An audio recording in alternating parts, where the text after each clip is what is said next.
can you hear me? Assalamualaikum, sir. Walaikum assalam. So your participation is really low. I'm just waiting for the higher number of participation. Anyway, so you have got just 25, including myself. So let's get started. Okay. So just 1 second. Here we go.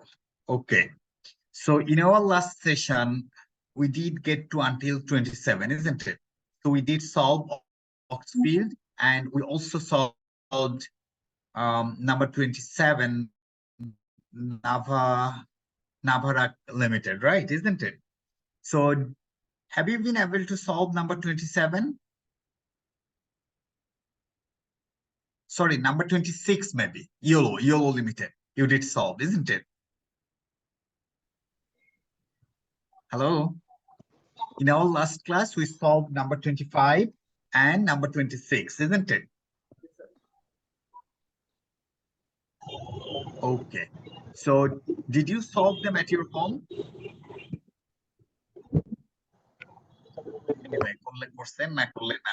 Anyway, we're going to solve another interesting question, 28. 28 is a bit different types of math. Okay. So, but you need to have understanding on 28. Otherwise, I mean, if you don't understand and if you get this sort of question, it will be a complete nightmare. So 28, Treasury Limited is financed by 1 million CU1 ordinary shares, currently valued at 1.725 cum dividend.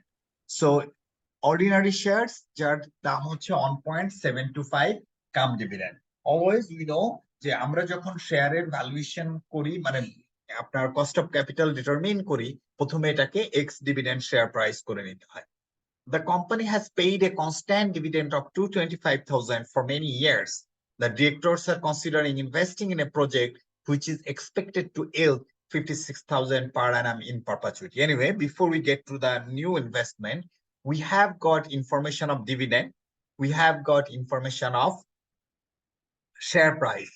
So from these dividend, we can make the dividend per share, and then we can make it X dividend share price.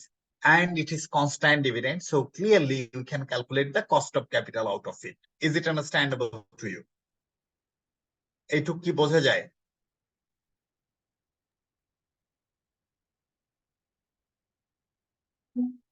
Hello? Sir, yes, sir. বুঝি নাই। এইটুক কি বুঝতে পেরেছেন আপনারা? Yes, sir. Yes, sir. এতটুকু বুঝতে পেরেছি। Okay. Okay. The directors are considering investing in a project, এবং সেই প্রজেক্ট থেকে 56,000 in perpetuity তে আপনার আসবে, cash flow আসবে in commencing in 1 year's time. The immediate initial investment required is 225,000.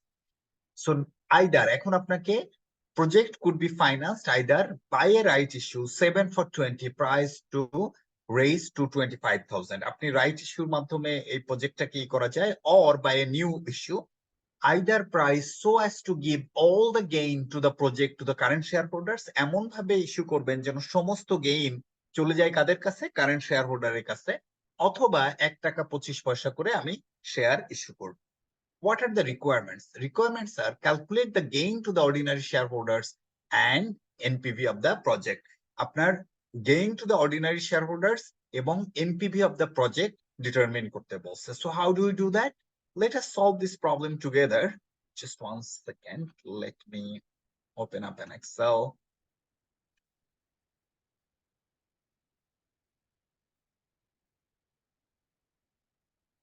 Okay.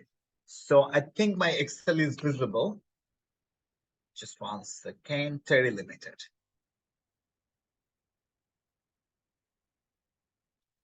Terry Limited, আমাদের requirement A আমরা কি করতেছি? আমরা ক্যালকুলেশন করব gain to the ordinary shareholders and NPV of project. So this is the requirement. So if you want to do that, আমাদের এখানে দেখেন বলা আছে কোশ্চেনে 1 million ordinary share আর হচ্ছে শেয়ারের value 1.725. Okay.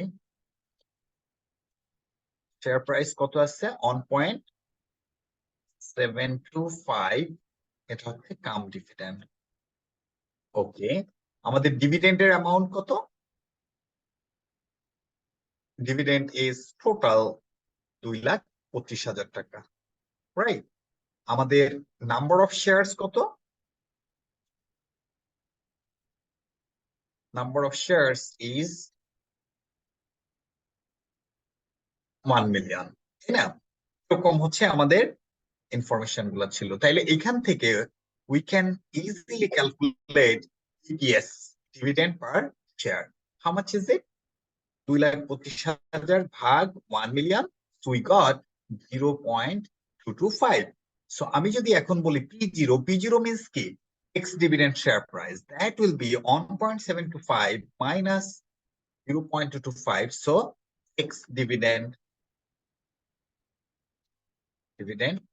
share price. Now what will be K? এই হচ্ছে since it is constant dividend. See, constant dividend মানে there will be no growth of dividend, that will be dividend divided by P0. In other words, 15% is our K. So you understood this simple math, right? Now আমাদেরকে যেটা বের করতে বলছে সেটা হচ্ছে gain to the ordinary shareholders. Okay, দেখেন আমাদের valuation of shares after new project নেওয়ার পর আমাদের শেয়ারের ভ্যালুয়েশন কত হবে? দেখেন এই ভ্যালুয়েশন যদি আমি করতে যাই, দেখেন আমাদের এই যে ফর্মুলাটা ইয়া করলাম, জাস্ট 1 সেকেন্ড।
জি, সরি, আমার একটা কল এসেছিল। সো যেটা বলছি যে valuation of shares after new project.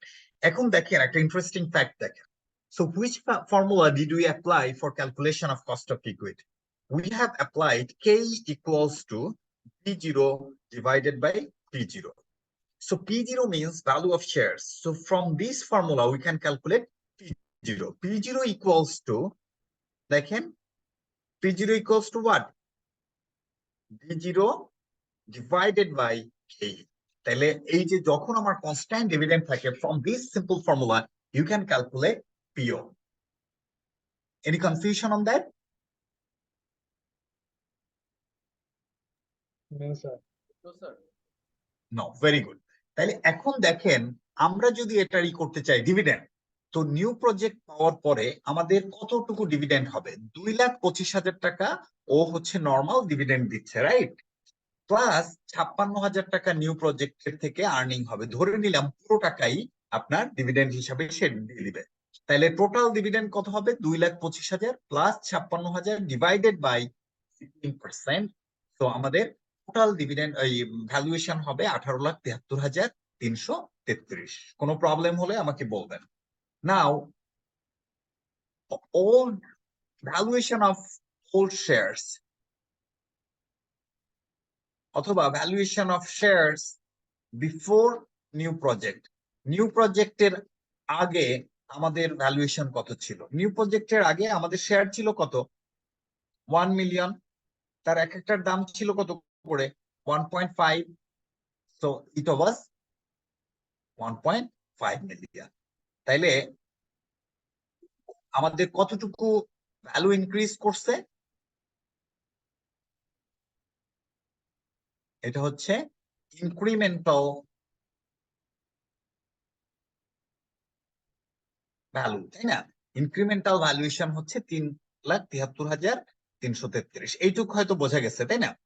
এইবার দেখেন এই ইনক্রিমেন্টাল এই যে ভ্যালু জন্য তাদের ইনভেস্টমেন্ট কত লাগছে? বলুন তো, ইনভেস্টমেন্ট কত লাগছে?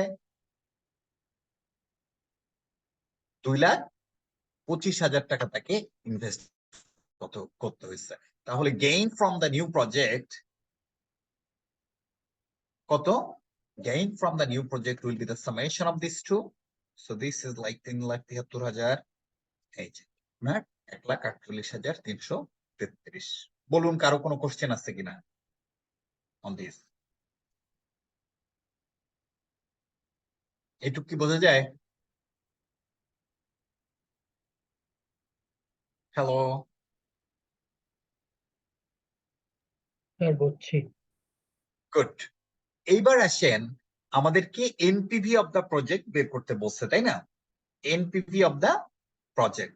তো যদি আমরা এনপিভি অফ দ্য প্রজেক্ট বের করতে চাই, কারো কোনো কনফিউশন থাকলে প্লিজ আস্ক মি।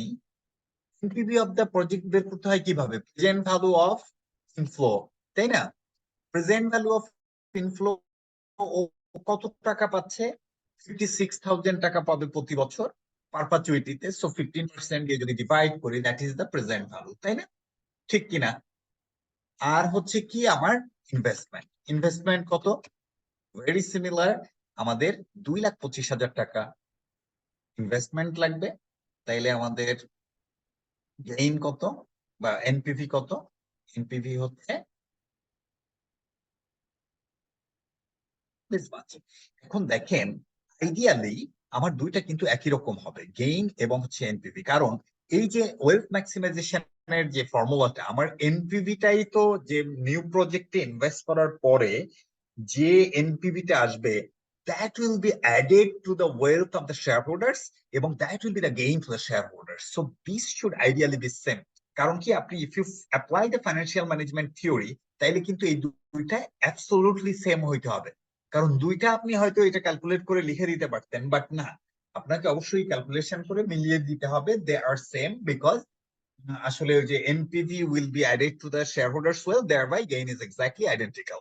সো এইটা নিয়ে কারো কোনো কোশ্চেন আছে কিনা so far on this calculation or any conceptual misunderstanding or clarity you needed? Sir এই যে এখানে আমরা একটা কোশ্চেন ছিল স্যার, এই যে আমরা এখানে ডিভিডেন্ডটাকে ইনভেস্টমেন্ট হিসেবে ধরছি কেন স্যার? এই জিনিসটা আমি বুঝতে পারিনি। 2,25,000 টাকা। well, এইখানে আপনি you are getting it mixed up. এইখানে দেখেন constant dividend and investment, they are identical, so that's why you are thinking যে ডিভিডেন্ড আর ইনভেস্টমেন্ট সেম হয়ে গেছে। এটা কিন্তু এরকম না ডিভিডেন্ডে আমি ও জি ইনভেস্টমেন্ট। স্যার, আমি বুঝতে পেরেছি এখন, মানে দুটোই সেম অ্যামাউন্ট, এর জন্য মানে আমার কনফিউশন। আর কোনো কোশ্চেন?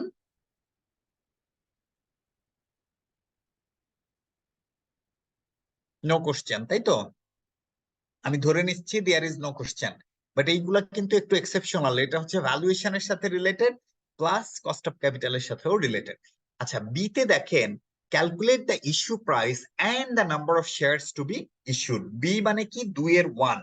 2-এর 1 হচ্ছে either price so as to give all the gain on the project to the current share holders. মানে আপনি যদি কারেন্ট শেয়ার হোল্ডারদের সমস্ত গেইন দিয়ে দেন, তাইলে কতটুকু নাম্বার অফ শেয়ারস ইস্যু করতে হবে।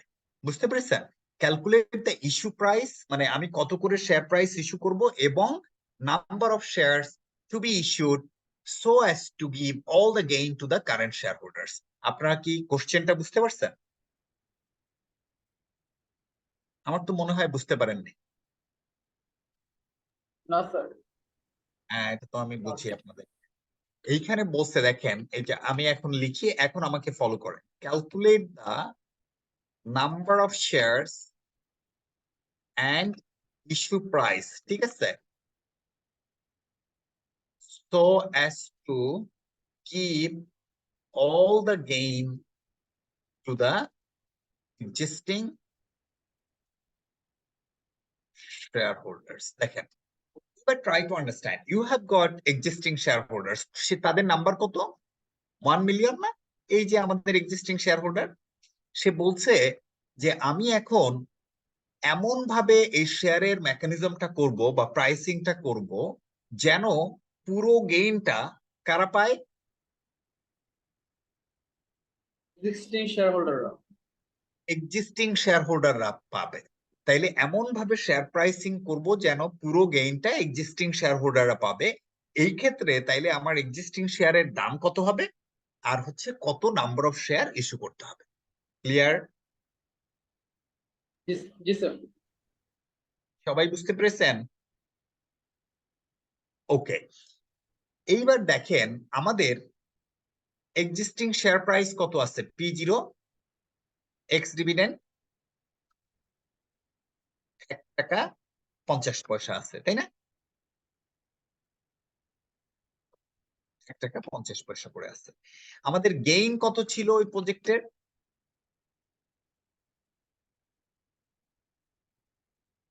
1,48,333। আমার টোটাল শেয়ারস কত, existing shares 1 million sir. 1 million. তাহলে পার শেয়ারে আমার গেইন কত,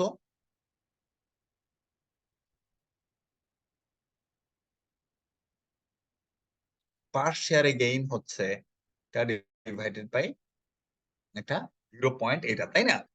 তাইলে দেখেন, আমি যদি এই গেইনটা এক্সিস্টিং শেয়ার হোল্ডারকে দিয়ে দিতে চাই, এই গেইন তো আর আমি তাদের ব্যাংক অ্যাকাউন্টে দিব না, তাই না? এইভাবে তো দেওয়া যায় না। তাদেরকে দিতে হলে তাইলে অবশ্যই শেয়ার ইস্যু করে দিতে হবে, ওই যে ডিভিডেন্ড ইস্যু করে দিতে হবে।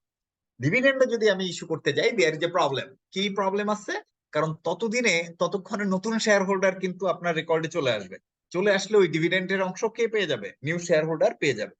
তাহলে এখানে বেসিক্যালি প্রাইসে মেকানিজম করতে হবে। প্রাইসের মেকানিজম হচ্ছে, আমার এখন শেয়ারের দাম 1.5 টাকা, আমার পার শেয়ারে গেইন আসতেছে, যদি আমি এক্সিস্টিং এর কথা ধরি 0.18, তাইলে ইস্যু প্রাইস যদি আমি এরকম করি 1.5 টাকা প্লাস 14 পয়সা, তার মানে হচ্ছে 1.68। আমার যদি 1.648 করে যদি আমি নিউ শেয়ার ইস্যু করি, তাহলে যেটা হবে, আমার এক্সিস্টিং শেয়ার হোল্ডার ঘুম থেকে উঠে দেখবে তার 1.5 টাকার শেয়ার কত হয়ে গেছে,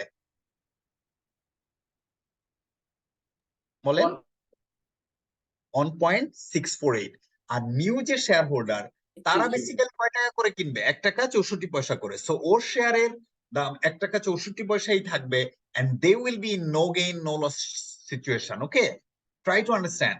তার মানে এক্সিস্টিং শেয়ার হোল্ডার সে দেখবে 1 টাকা 64 পয়সা হচ্ছে, এইটা ইস্যু প্রাইস যখন 1 টাকা 64 পয়সা হবে, তখন both share existing and new, কারণ কি নতুন শেয়ার হোল্ডার 1 টাকা 64 পয়সা করে কিনতেছে, তার মানে বোথ এক্সিস্টিং এবং নিউ দুইটা শেয়ারের দাম তখন কত হয়ে যাবে, 1 টাকা 64 পয়সা। এটা কি বুঝেন? কারণ আমার শেয়ার মার্কেটে যখন শেয়ার ট্রেডিং এ ওইটার দামটা যখন হয়ে যাবে 1.648, তার মানে 1.648 applies to all the shares, both existing or both old and new, isn't it? G sir, বুঝতে পেরেছি স্যার। তাহলে আমার মানে এক্স ডিভিডেন্ড। হ্যাঁ, মানে আমার তখন যে ঘটনাটা ঘটবে, ওই এক্সিস্টিং শেয়ার হোল্ডার 1.5 টাকা করে শেয়ার, ও দেখবে ওর শেয়ারের দাম হয়ে গেছে 1 টাকা 64। আর নিউ শেয়ার হোল্ডার ও 1 টাকা 64 পয়সা করে কিনবে, কিনে ও দেখবে no gain no loss situation. New শেয়ার হোল্ডারের শেয়ার 1 টাকা 64 পয়সা করেই ট্রেড হবে, so there will be no gain no loss situation. Sir আর এটা কি ডিপেন্ড করবে না যে শেয়ারটা কি এক্স ডিভিডেন্ড না কাম ডিভিডেন্ড? ওটা, আমরা তো এটা তো অবশ্যই, এটা তো আরে কাম বাবা, ডিভিডেন্ড হিসেবে। কই কাম ডিভিডেন্ড, এটা তো 1.5 টাকা হচ্ছে আমার এক্স স্যার ডিভিডেন্ড। নতুন ইস্যু প্রাইসটা, স্যার নতুন ইস্যু প্রাইসের কথা বলতেছি। কোর্স এক্স ডিভিডেন্ড এটা, কারণ এই আচ্ছা 1.5 টাকা এক্স ডিভিডেন্ড, তার সাথে আমি জাস্ট গেইনটাই আচ্ছা, উনি তো মানে কোম্পানি তো অলরেডি এটা দিয়ে দিয়েছে ইয়াদেরকে, স্যার বুঝতে পেরেছি। Nothing, it has got nothing to do with the dividend, কারণ এখানে তো আমি ডিভিডেন্ড কনসিডার করব না। ডিভিডেন্ড কনসিডার করলেই তো আমার গন্ডগোল শুরু হয়ে যাবে। এনিওয়ে, তাহলে number of shares to be issued, number of shares কত হবে? Number of shares to be issued, সেটা হচ্ছে আমার কয় টাকা দরকার ইনভেস্টমেন্টে? 2,25,000 ডিভাইডেড বাই 1.648। তার মানে আমাকে এই, এটা অবশ্যই শেয়ার ফ্রাকশনে করা যায় না, 1,36,502 এই নাম্বার অফ শেয়ার ইস্যু করতে হবে। ক্লিয়ার?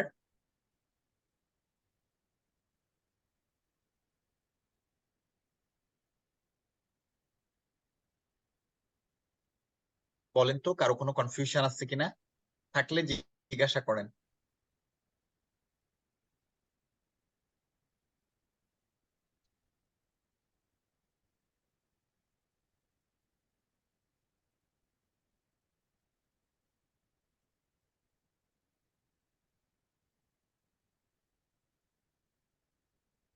স্যার সবাই এখানে বুঝছেন কি এটা? স্যার এখানে মানে বোঝার জন্য কি স্যার কনফিউশন, এখানে কি আরো নতুন করে 1,36,500 দুইটা শেয়ার ইস্যু করবে? হ্যাঁ তাই তো, কারণ এইখানে তো কোশ্চেনটাই এটা যে আমার যদি পুরো গেইনটা এক্সিস্টিং শেয়ার হোল্ডারদেরকে দিয়ে দিতে চাই, তাহলে কত টাকা করে আমার শেয়ার ইস্যু করতে হবে এবং নাম্বার অফ শেয়ারস কত হবে। আমার টোটাল টাকা দরকার কত? 2,25,000। তো আমি তো এই 2,25,000-এর জন্য দেখেন, এই যে এটারে আমি 2,25,000 ভাগ হচ্ছে এটা, তার মানে আমি 1,36,502টা শেয়ার ইস্যু করব। কয় টাকা করে ইস্যু করব? 1,00,000 1.648।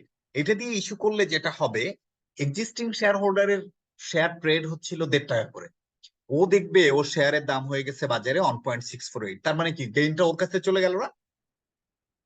জি স্যার। আর নিউ শেয়ার হোল্ডার সে তো কিনতেছেই 1.648, তার মানে they will be in no gain no loss situation. এবার বুঝছেন?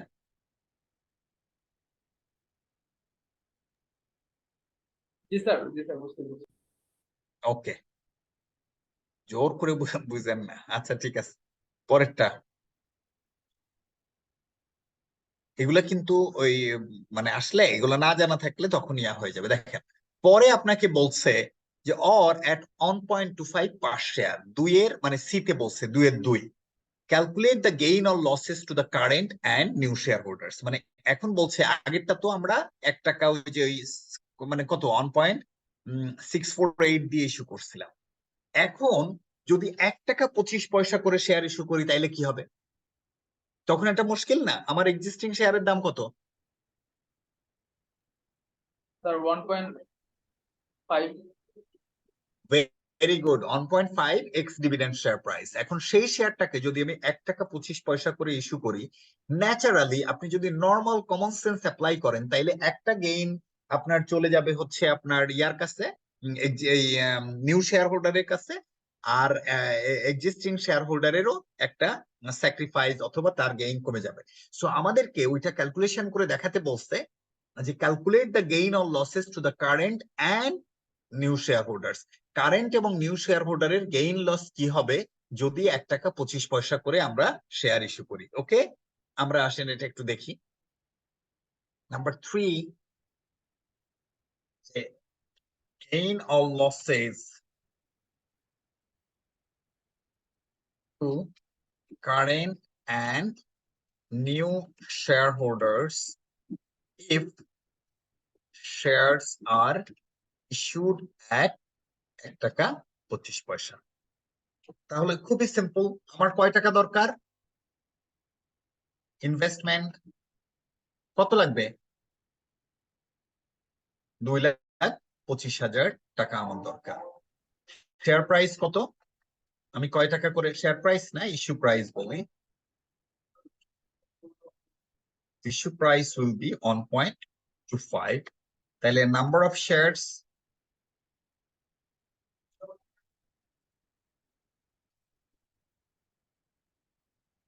to be issued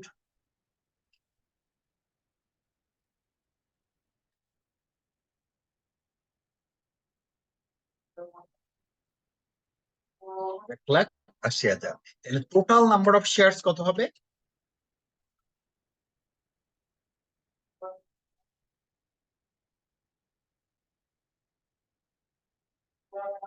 1,000,000 plus 1,80,000, total number of shares হবে 11,80,000। এই পর্যন্ত আপনারা বুঝছেন কিনা ক্যালকুলেশনটা আগে বলেন, এইটুক বুঝছেন কিনা? এই যে এইখানে সরি, এই যে এই ক্যালকুলেশনটুকু বুঝতে পেরেছেন লজিক্যালি? জি স্যার, জি স্যার। ওকে, এখন দেখেন valuation, total valuation of shares. Total valuation of shares কত? ওই যে আমাদের আগের ফর্মুলা সেম, 2,25,000 টাকা dividend plus 56,000 new dividend divided by 15%। তাহলে টোটাল ভ্যালুয়েশন কত আছে? 18,73,333। এই 18,73,333 মধ্যে কারেন্ট শেয়ারের ভ্যালু কত হবে? কারেন্ট শেয়ার আছে কত? দেখেন, ইউনিটারি মেথড আপনাকে ফলো করতে হবে। কত টাকা হচ্ছে টোটাল শেয়ারের value, divided by 11,80,000 multiplied by 1,000,000। এই ফর্মুলাটা বোঝেন কিনা বলেন?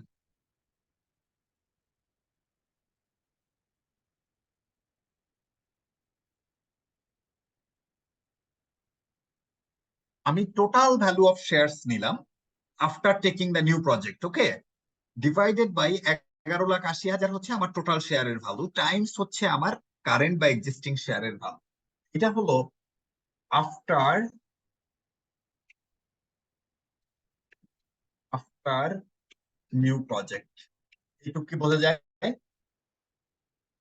এই যে ইউনিটারি মেথডে যে করছি।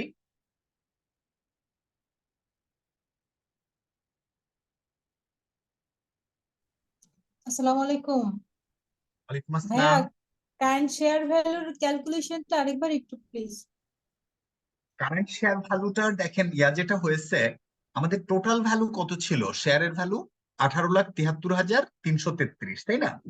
Total share value after new project, এটা কিন্তু আফটার নিউ প্রজেক্ট, মানে নিউ প্রজেক্ট ইনভেস্টমেন্ট করার পরে টোটাল ভ্যালুয়েশন হচ্ছে 18,73,333। এইটা কতগুলো শেয়ারের ভ্যালু? 11,80,000। এটুকু বোঝা যায়? এই 11,80,000-এর মধ্যে 1,000,000 বা 10 লাখ হলো কারেন্ট শেয়ার, 1,80,000 হচ্ছে নিউ শেয়ার। তো আমি এখন আগে প্রথমে কারেন্ট শেয়ার হোল্ডারদের গেইন অর লস ক্যালকুলেট করতেছি। আচ্ছা, এটার একটা হেডিং দেই, তাইলে আপনাদের বুঝতে সুবিধা হবে। Gain or loss of current share holders. কি হলো? Gain or loss of current শেয়ার হোল্ডার্সটা যদি আমরা বের করতে চাই, এই যে, তাহলে প্রথমে কারেন্ট শেয়ারের ভ্যালু আফটার নিউ প্রজেক্ট কত সেটা বের করি। আমাদের টোটাল শেয়ারের ভ্যালু 18,73,000, সেটা আমরা নিলাম, ডিভাইডেড বাই 11,80,000 হচ্ছে টোটাল শেয়ার, মাল্টিপ্লাই করলাম আমার কারেন্ট শেয়ার 10 লাখ, সেটা দিয়ে আমরা মাল্টিপ্লাই করলাম, যে উপরে ছিল ওই যে E25। তো এটা দিয়ে মাল্টিপ্লাই করে আমরা পেলাম যে আমার কারেন্ট শেয়ারের ভ্যালু হয় 15,87,570 আফটার নিউ প্রজেক্ট। এইটুকু কি বোঝা গেছে? জি ভাইয়া, বুঝতে পেরেছি এবার। থ্যাংক ইউ ভাইয়া। ওকে, হ্যাঁ, you welcome. Current share value এখন আবার বলেন, এই যে current share value before new project, new project নেওয়ার আগে কত ছিল? নিউ প্রজেক্ট নেওয়ার আগে খুবই সিম্পল, 10⁶ মানে 1,000,000, তার এক একটা শেয়ারের দাম কত ছিল? 1.5 টাকা করে, 1.5 টাকা, তাই না? জি। তাইলে আমরা যদি এটা মাইনাস করি, তাইলে আমাদের গেইন কত হচ্ছে? আমাদের গেইন হচ্ছে দুইটার ডিফারেন্সিয়াল অ্যামাউন্ট, তাই না? Here we go. This is the gain. এই এটা এরকম কেন? এটা মাইনাস হবে এই জন্য। Okay, why this minus didn't occur?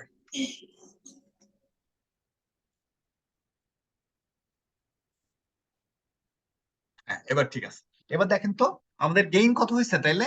87,570। 570। Similarly আমরা এটা করব গেইন আর loss of the new share holders. New share হোল্ডারদের কি ঘটনাটা ঘটবে দেখেন। নিউ শেয়ার হোল্ডার্স এর ভ্যালু কত? New share value same formula আমরা অ্যাপ্লাই করব। দেখেন এখানে after new project before new প্রজেক্টের দরকারই নাই, কারণ এখানে নিউ শেয়ারের তো আসলে নিউ প্রজেক্ট নেওয়ার পরেই হচ্ছে, সো এখানে আফটার আর বিফোরের কোনো কোশ্চেন নাই। ওকে, তাহলে এইখানে নিউ শেয়ারের ভ্যালু হবে, ইউ সি আমাদের total value 18,73,333 divided by 11,80,000 number of share. এটারে কত দিয়ে মাল্টিপ্লাই করব বলেন তো?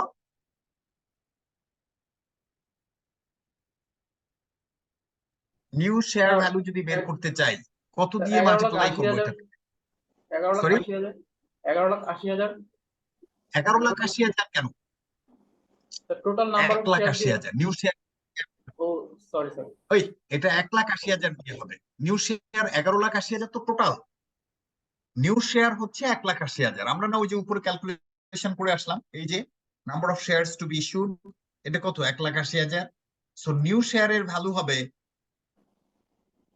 এখানে 1,80,000, এই যে 2,85,000।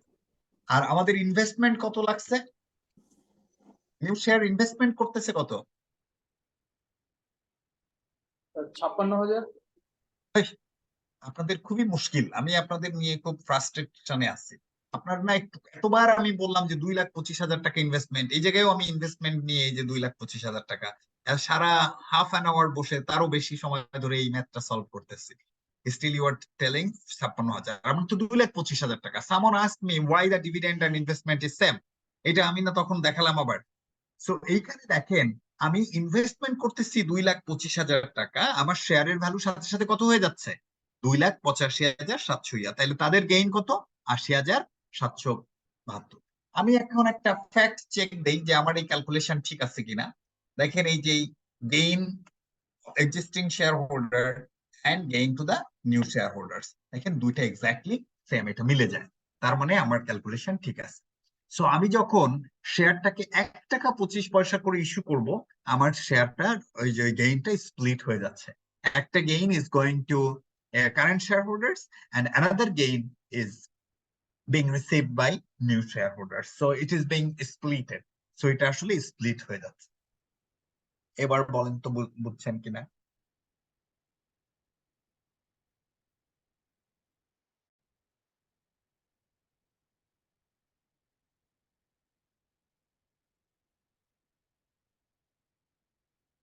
Are you okay?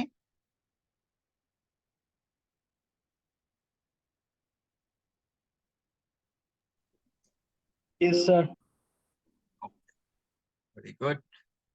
তাহলে নেক্সট ইয়ারটা আমরা একটু দেখি।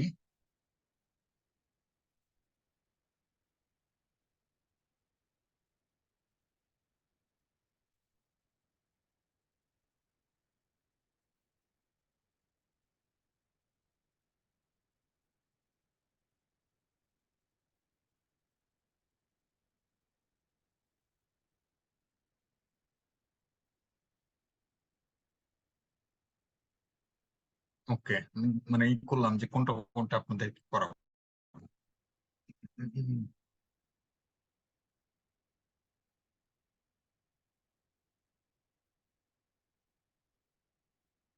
এটা দেখেন, it's a very good math number 34। আমি যেগুলো করাচ্ছি খুব কেয়ারফুলি এগুলো দেখবেন এবং সবগুলো বারবার সলভ করবেন। So number 34, you see, Genesis Limited, a listed operating in the leisure industry, has recently appointed a new finance director who is about to consider the merits of a potential investment opportunity in one of the company's existing market sectors. The company has grown rapidly in recent years, with dividends growing at a rate of 8% per annum for the past 2 years. The finance director has been advised that such a rate of growth in dividends is expected to continue in the foreseeable future. So tell me from the first para what insights you have got and how you are going to apply this information. এই প্রথম প্যারা থেকে আপনারা কি বুঝছেন এবং কিভাবে এই ইনফরমেশনটা অ্যাপ্লাই করবেন বলেন তো?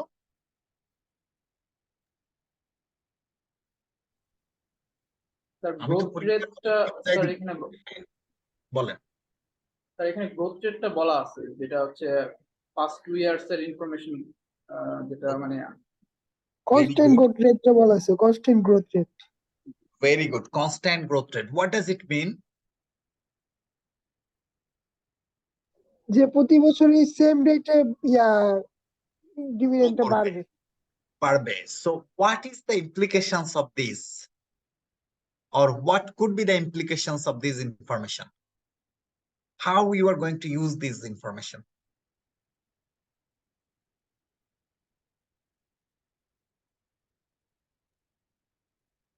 Come on, it is cost of capital. Then tell me, if it is cost of capital, then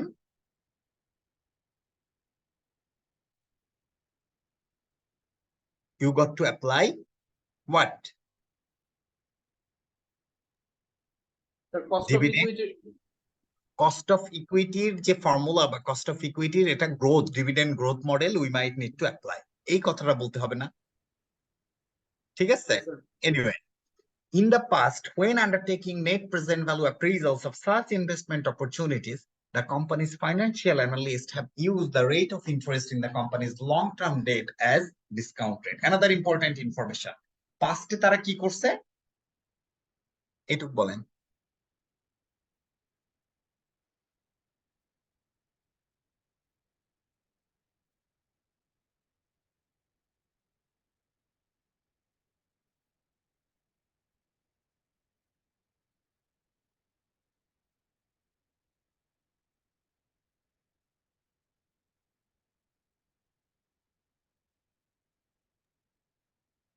Who is going to Interest sir answer this? ওরা ডেটটাকে স্যার এই ডিসকাউন্ট রেট হিসেবে ইউজ করছে। ভেরি গুড, মানে ডেটের interest কে rate কে discount হিসাবে ইউজ করছে। আচ্ছা, টেল মি, এই যে দেখেন, this is how you need to develop your interpretation skill. So who is going to answer this? Is it the correct approach, and what could be the potential risk of this, or what is the criticism of this?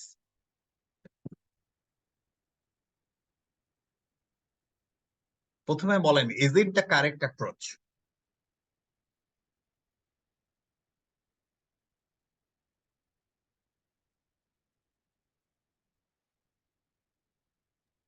Sir এটা কেউ মাথায় পারেন না? আসতেছে না বুঝি নাই। Sir, আসতেছে না মাথায় এটা যে ও মাথায় আসতেছে না। আচ্ছা শোনেন, আমরা বলেছি কি, ইউজুয়ালি কোম্পানির যখন ডিসকাউন্টিং ফ্যাক্টর করতে হবে, অ্যাটলিস্ট কোম্পানি ডাব্লিউএসসিসি করতে হবে, মনে আছে? কোম্পানির কোন প্রজেক্ট ইভ্যালুয়েশনের সময় কোন রেট দিয়ে করতে হয়? ডাব্লিউএসসিসি, তাই না? ডাব্লিউএসসিসি কখন আমরা চেঞ্জ করব? when do we change the WSSC? come on, আমি আপনাদের এগুলো সবই শিখেছি। ভেরি গুড, সেই তিনটা বলেন। তিনটা না চারটা অ্যাকচুয়ালি। চারটা স্যার। ওই তো তিনটা, মানে ওই যে অ্যাড করে দিছিলাম, বলেন সেগুলো কি? যদি ক্যাপিটাল মিক্স চেঞ্জ হয়ে যায় নিউ প্রজেক্টের জন্য, তাই না? যদি ইন্টারেস্ট রেট চেঞ্জ হয়ে যায়, তাই না? যদি ট্যাক্স রেট চেঞ্জ হয়ে যায়, যদি বিজনেস রিস্ক সিগনিফিকেন্টলি চেঞ্জ হয়ে যায়, এইগুলা যখন চেঞ্জ হয়ে যাবে তখন আমরা ডাব্লিউএসসিসি ইউজ করতে পারবো না। পারবো? তখন আমাকে ওটাকে অ্যাডজাস্ট করে নিতে হবে। ক্লিয়ার? তাইলে হোয়াট ইজ দ্য কি ইনফরমেশন? কোন প্রজেক্ট ইভালুয়েশনের সময় বাই ডিফল্ট আমরা কোন রেট ইউজ করব? স্যার আমরা ডব্লিউসিসি টা আগে দেখব, ডাব্লিউএসসিসি ইউজ করব। তাহলে ওরা যে শুধুমাত্র ইন্টারেস্ট রেট নিয়েছে, এটা কি ঠিক করেছে? না স্যার। এখন দেখেন ঠিক কেন করে নাই। ইউজুয়ালি ইন্টারেস্ট রেটের যে আমরা এতক্ষণ ধরে যে ম্যাথ করছেন অথবা থিওরি দেখছেন, traditional theory, MM theory, interest rate কি ইউজুয়ালি লোয়ার না? জি স্যার, ইন্টারেস্ট রেট লোয়ার হয়। তাহলে ইন্টারেস্ট রেট যদি লোয়ার হয়, তাইলে কি আমার এনপিভি বেশি হয়ে যাবে? তখন আমার একটা ডিসিশনটা হয়ে যেতে পারে, রং হয়ে যেতে পারে। এই জন্য আমরা কখনোই করবো না। সো হোয়াট ইজ দ্য কি কনক্লুশন হিয়ার? কি conclusion is, usually by default we shall be applying WSS. However, if the business risk differs significantly, capital mix differs significantly, tax rate differs significantly, or interest rate of the new borrowings differs significantly, you are not going to use the WSSC. Rather, you are going to apply the adjusted WSSC, তাই না, from that industry.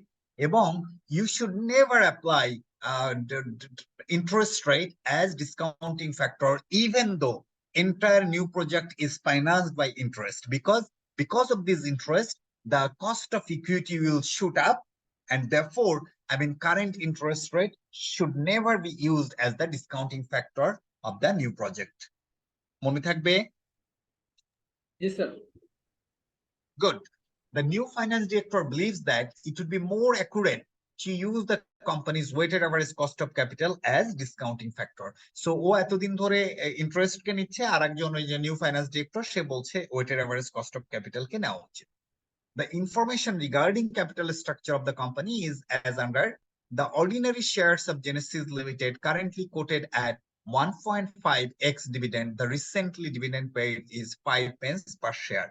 So X dividend share হচ্ছে 1.5, recently paid dividend is 5 pence per share, and you have got the growth rate of what? Growth rate of dividend 8%. দেখেন আপনাকে কি জানতে চেয়েছে? Calculate the company's weighted average cost of capital using the company's dividend growth forecast. Dividend growth forecast দেখে সে আপনাকে weighted average cost of capital বের করতে বলছে। So weighted average cost of capital যদি আমরা বের করতে চাই, তাহলে খুব সুইফটলি বলেন আমরা কিভাবে বের করতে পারবো? এটা কি নাম্বার 34 না? 34 Genesis Limited. Genesis Limited আমাদের requirement A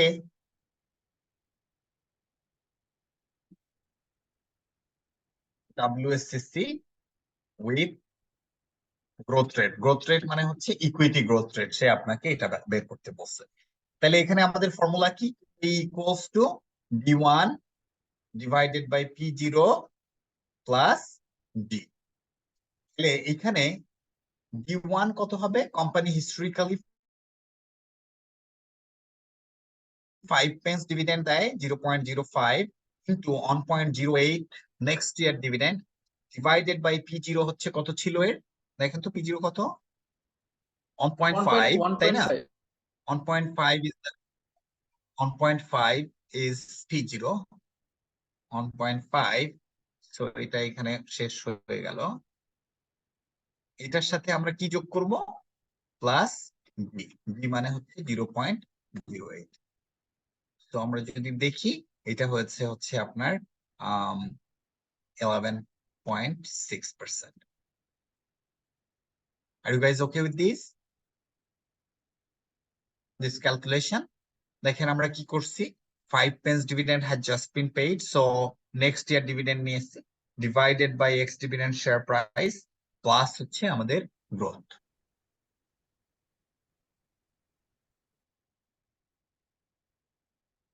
Do we understand this? G sir, sir এটা বুঝতে পেরেছি। Very good. Next requirements কি রয়েছে? Number 2, company has issued 20 million 8.4% preference shares with a nominal value of 1. তাহলে শেয়ারের ভ্যালু কত? 1. The current ex dividend market value of this preference share is 0.8 per share. তাইলে আমাদের ওই শেয়ার প্রাইস কত preference শেয়ারের?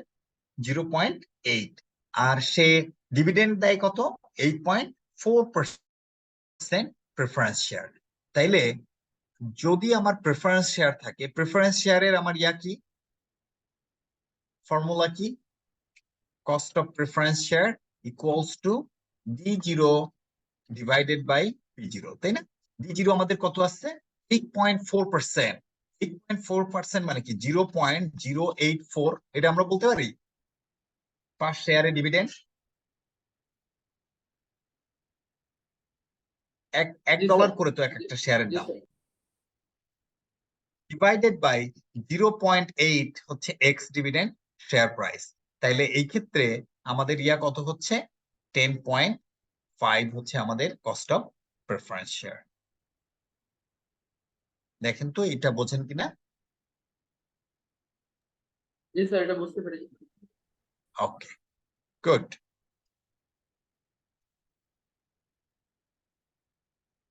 Number 3, the company has issued 40 million of 5% irredeemable debentures. Irredeemable debentures হলে তখন কি করতে হয়? Irredeemable debentures sir interest irredeemable হচ্ছে dividend divided by dividend P0। interest মানে irredeemable মানে we don't need to apply IRR, তাই না? Redeemable হলে তখন IRR এর কোশ্চেন জি আসে। স্যার, এখন ওটার ক্ষেত্রে which have a current market price of 50%, so তার মানে 100 টাকার বন্ড তার দাম এখন কত?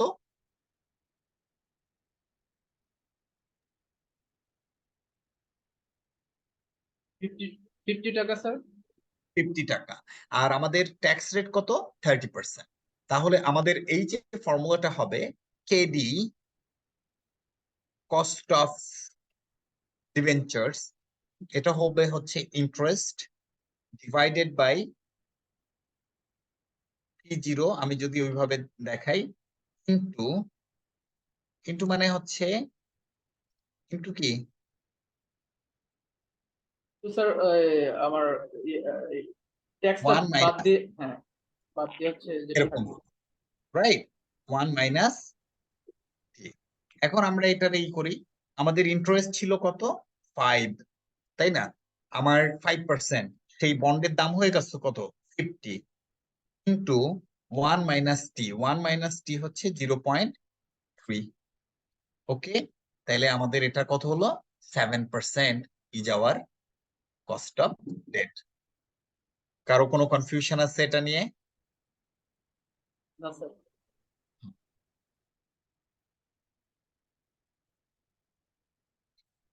দেখেন, finance director is satisfied that investment goes ahead, funding for it will be such for the historic financial mix, the company will remain unchanged. এটা এখানে একটা ভালো ইনফরমেশন দিয়ে দিয়েছে, হিন্ট দিয়ে দিয়েছে যে হিস্টোরিক্যাল ক্যাপিটাল মিক্স যেটা আছে সেই মিক্সেই আমার নিউ ফান্ডিংটা হবে।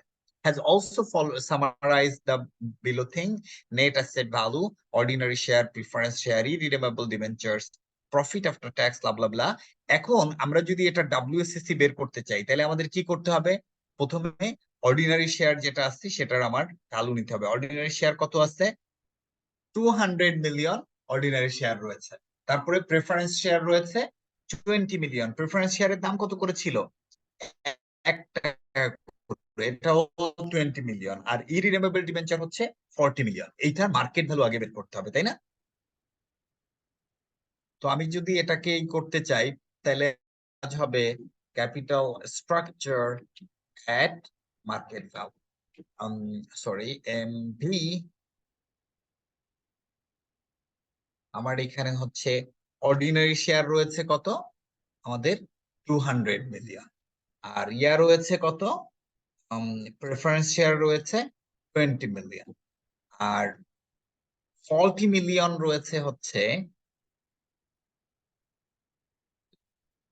so 40 million, if I say that is the 0.4 million is the share price. Okay, I can tell 40 million amount to নিয়ে আমি এটাকেই করি। তাহলে আমাদের এটার মার্কেট ভ্যালু কত? 1 টাকা 50 পয়সা করে। আর এটার মার্কেট ভ্যালু এখন কত? 0.8, তাই না? এটা আমাদের 0.8 হয়ে গেছে না এই শেয়ার, প্রেফারেন্স শেয়ার। আর এইটার ভ্যালু কত হয়ে গেছে? 50% of that value. So এইখানে আমরা বলতে পারি this is book value and this is market value.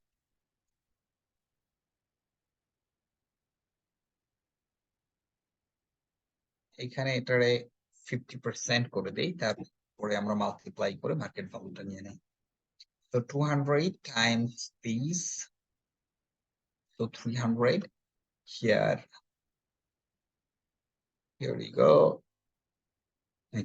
এটা কি আমরা বুঝতে পারি?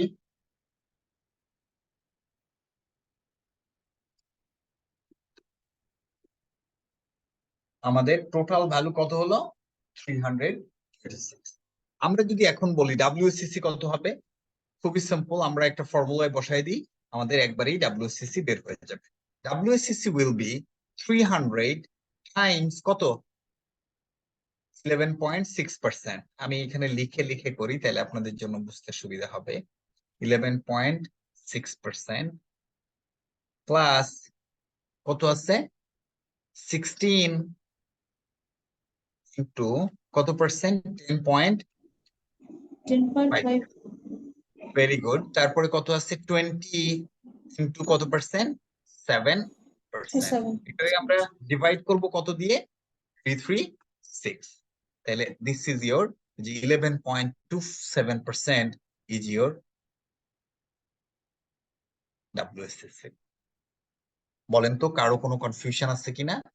এটা কত নাম্বার ছিল আমরা একটু দেখি এটা ঠিক আছে কিনা সলিউশন। কত নাম্বার ছিল এটা? 34 মেবি, তাই না? জি sir.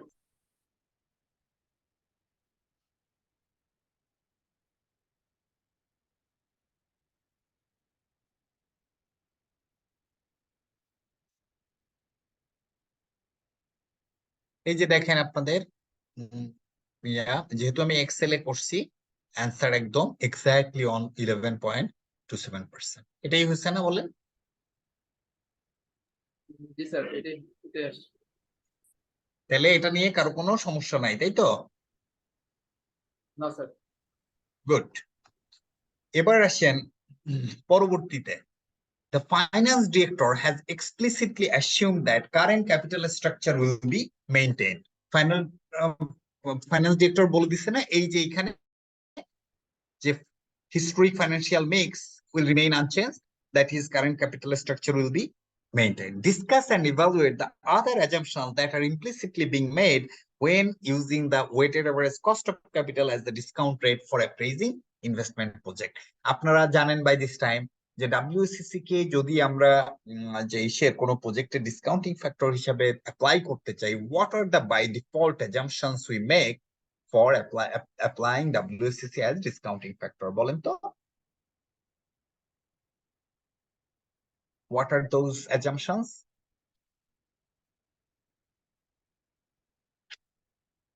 Sir first of all আমরা কস্ট অফ ইকুইটি থেকে শুরু করব। বলেন। জি জি। Market share price valid. No, এই কথা কি বলছি? এই অন্য কেউ বলেন, এটা হচ্ছে না। WSCC যখন আমরা অ্যাপ্লাই করি as discounting factor, we take few assumptions by default. What are they? Number one, capital mix will remain unchanged. আমার capital mix unchanged থাকবে। তারপরে প্রথম হচ্ছে business risk will remain unchanged অথবা সিমিলার থাকবে, তাই তো? তারপরে ক্যাপিটাল মিক্স, তারপরে কি borrowing rate will be similar, tax rate will be similar for the new project, অথবা new project is very insignificant in nature. তার মানে মোট আমরা বলতে পারি 5টা কন্ডিশন। এবার বলেন সবাই মিলে, আপনারা 5 জনে মিলে 5টা বলেন। What are the assumptions we make for applying WSCC at the discounting rate? বলুন তো, একটা একটা করে বলেন নাকি আমি বলবো র্যান্ডমলি?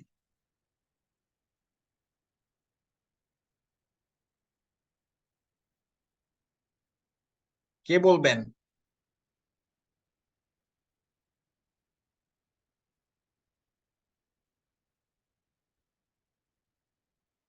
আপনাদের কিন্তু অবস্থা সুবিধার না, বুঝছেন? আপনারা ভালো বলেন আর মন্দ বলেন, এই অবস্থা কিন্তু ভালো না। You got to do lots of practice guys. আপনারা এই সিম্পল অ্যান্সারও দিন না, এই জিনিস আমি 4 থেকে 5 বার আপনাদেরকে পড়াইছি। বলেন তো কে বলবে এটার অ্যান্সার, কে দিবে?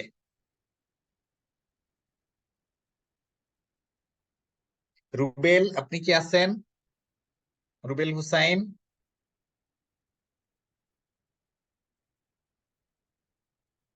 দেখা গেল কানেকশন হয়ে সে কোথায় চলে গেছে। This is bad. তাওহিদ আছেন? তাওহিদুজ্জামান তপু। স্যার আমি আছি, কিন্তু স্যার একটু মানে একটা অফিসের মধ্যে ক্লাস করছি স্যার। আচ্ছা, ওকে ওকে, লিভ ইট। আচ্ছা আমি তাইলে এটা I leave it to you, but I did discuss these things many times, but make sure you understand this. আপনারা কিন্তু মুশকিলে আছেন, ভালো করে বুঝে শুনে অ্যান্সার দিবেন। দেখেন ভালো করে দেখেন, the finance director has explicitly assumed that current capital structure will be maintained. আমার current capital structure maintain হবে। Discuss and evaluate other assumptions that are implicitly been made. মানে আমার when using WSSC as the discounting rate for appraising investment project, আমি যখন WSSC কে investment প্রজেক্টে discounting rate হিসেবে apply করতে চাই, তখন what are the assumptions we implicitly make for this WSSC।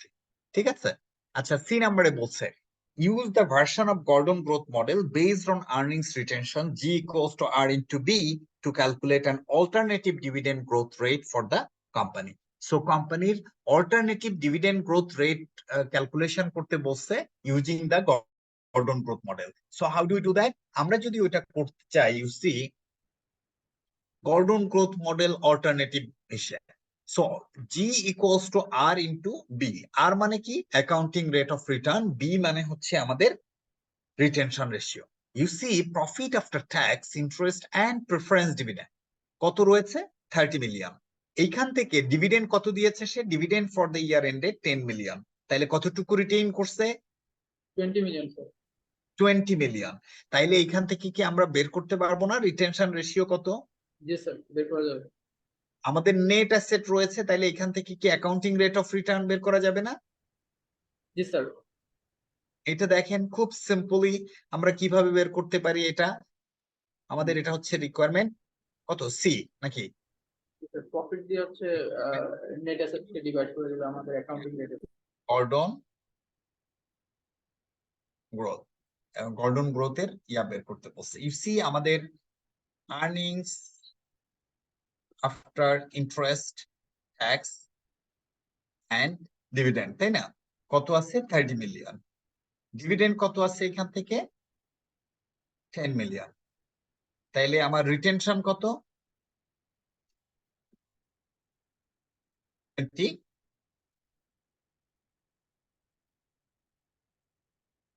তাহলে আমি যদি বলি আমার বি কত, বি উইল বি 20 ওভার 30, তার মানে হচ্ছে 0.666, তাই তো? এইবার আসেন আমাদের ইয়া কত ছিল, রিটেনশন। ওকে, এইবার আসেন this is our earnings retention ratio. আমাদের টোটাল আর্নিংস ছিল 30, নেট অ্যাসেট কত ছিল, নেট অ্যাসেট 410। আমি যদি বলি আমাদের আর কত, accounting rate of return, return on investment অথবা নেট ক্যাপিটাল এমপ্লয়েড অথবা net asset whatever you call, that is 0.07। So আমাদের জি কত, G equals to this into this. So আমাদের গ্রোথ রেট হচ্ছে in other words 4.9%. Any confusion on that?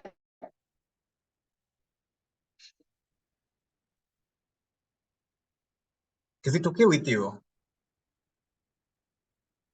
Hello? G sir, জি sir. Okay. Okay.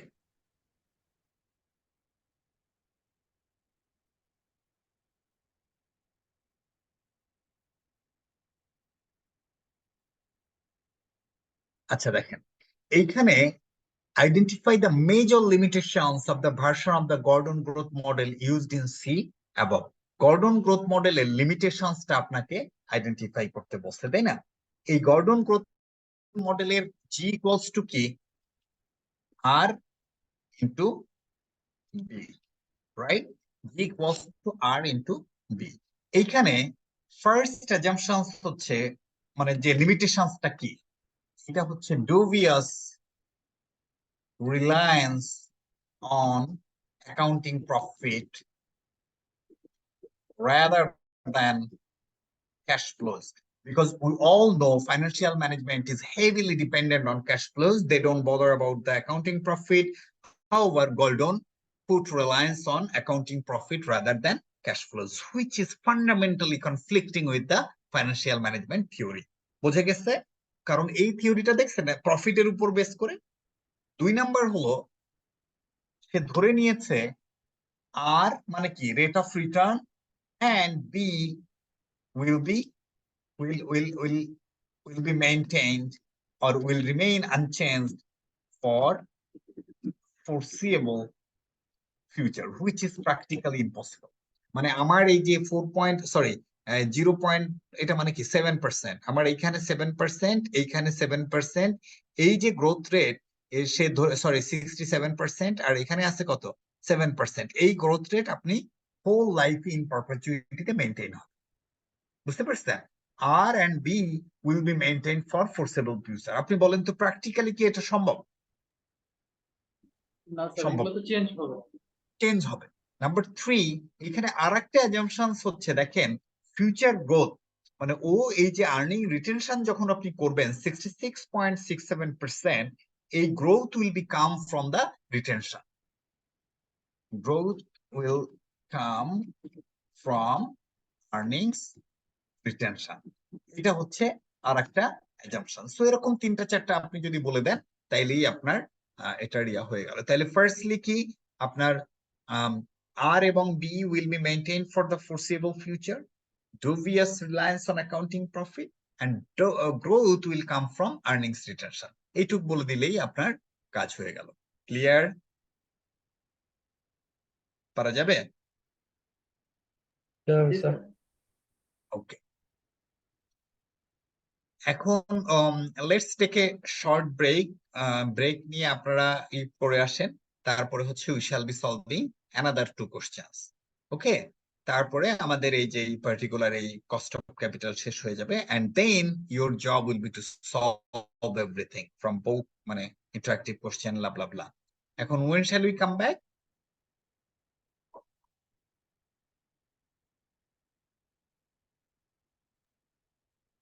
বলেন। Sir 20 minutes পর sir. 20 minutes ভালো।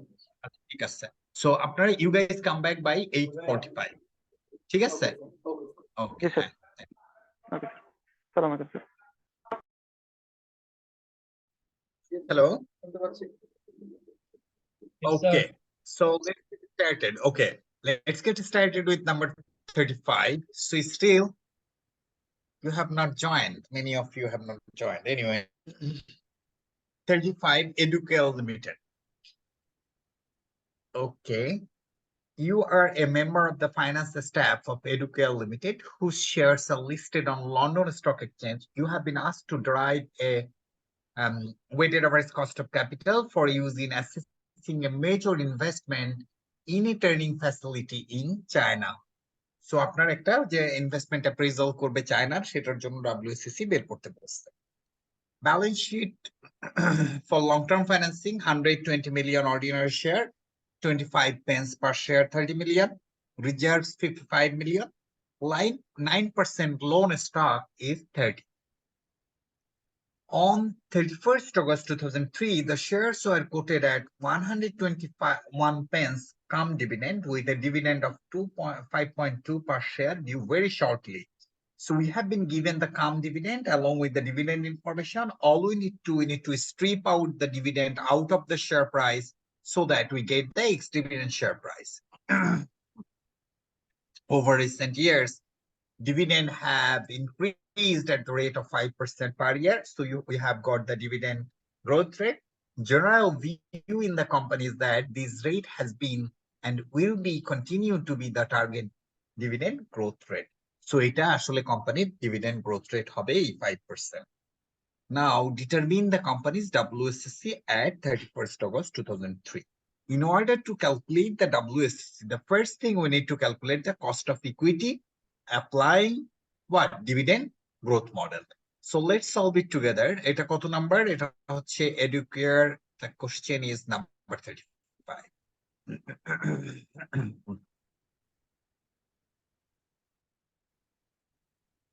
আপনারা কিন্তু খুব কেয়ারফুলি ফলো করেন যে আমি কিভাবে করতেছি, and try to follow the same procedure in your practice and exam. Educare. তো আমরা এখানে কস্ট অফ ইকুইটি বের করব। cost of equity will be D1 divided by P0 plus D, তাই না? এখানে কাম ডিভিডেন্ড শেয়ার প্রাইস কত রয়েছে? 121 পেন্স। এটা কি কাম ডিভিডেন্ড। আর ডিভিডেন্ড শর্টলি ডিউ কত? 5. তাহলে P0 কত হবে? P0 মানে কি? X dividend share price, so which is 121 minus 5.2, which is 115.8। আমাদের ডিভিডেন্ডের গ্রোথ কত আছে জি? কত জন ছিল? 5%. 5% is the dividend growth rate. In that case, what will be the KE? KE will be dividend into growth on 0.05 divided by P0, which is this. P0 কত? 115। এটা এটার সাথে কি যোগ করব? Plus G 0.05। You see apple to apple comparison, 5.2 এবং 122.21, মানে sorry 1 on 5 point। তো এখানে কত হলো আমাদের? 9.72 is the KE. Is that okay?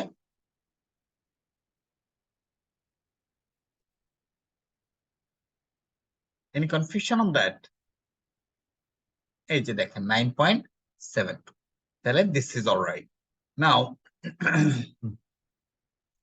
এরপরে কি রয়েছে? 9% লোন স্টক 2005, ওটার দাম কত? 30 million. The loan stock is not listed. Loan stock listed না, it is due to be redeemed at par 31st August 2005. Just 1 second. Oops, these are just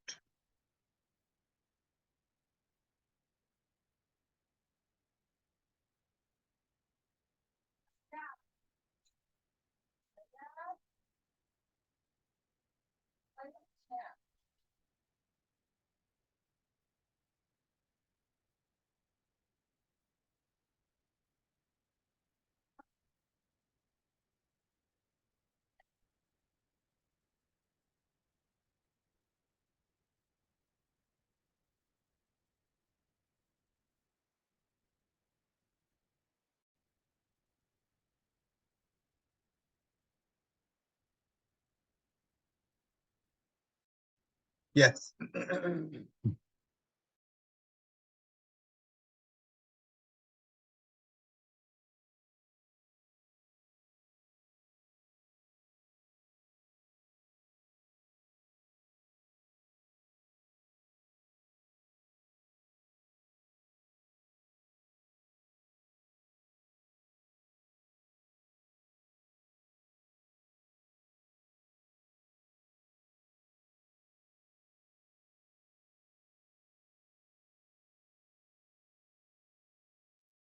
hello, বলছি এখন কত ইয়ার? ইয়ার কত এখন? What is the current year? Current date কত? 30 million। No, না বলছি current date মানে হচ্ছে ব্যালেন্স শিট ডেট কত? কারেন্ট ব্যালেন্স শিট ডেট ও 31 August 2003।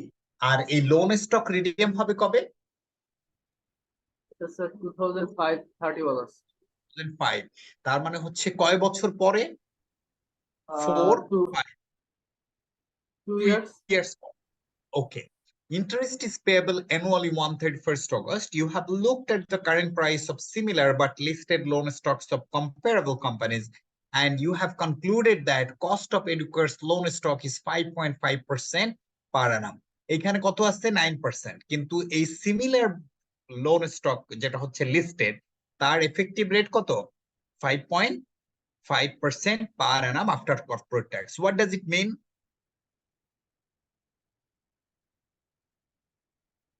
এটার অর্থটা কি? এটা শানে নজুল কি? These takes account of the fact that loan stock is not listed. এই পুরো জিনিসটার ইন্টারপ্রিটেশন কি, এরকম সিমিলার জিনিস আমরা করছি আগে। বলেন, what is it?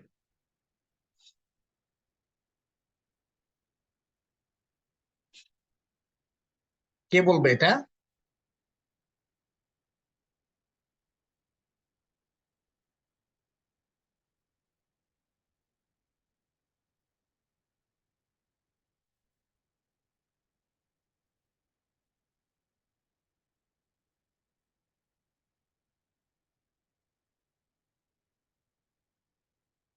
Hello?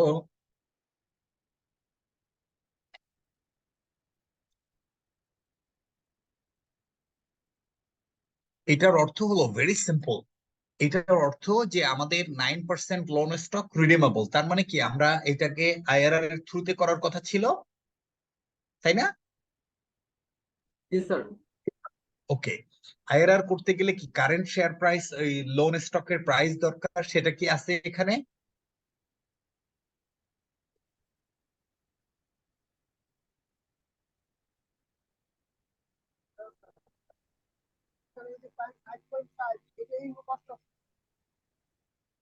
Five point five is different thing. আগে বলেন যে কারেন্ট লোন স্টকের যে ভ্যালু সেটা কি দেওয়া আছে? ওকে, তাইলে আমরা কি এখান থেকে আইআরআর করতে পারবো? পারবো না।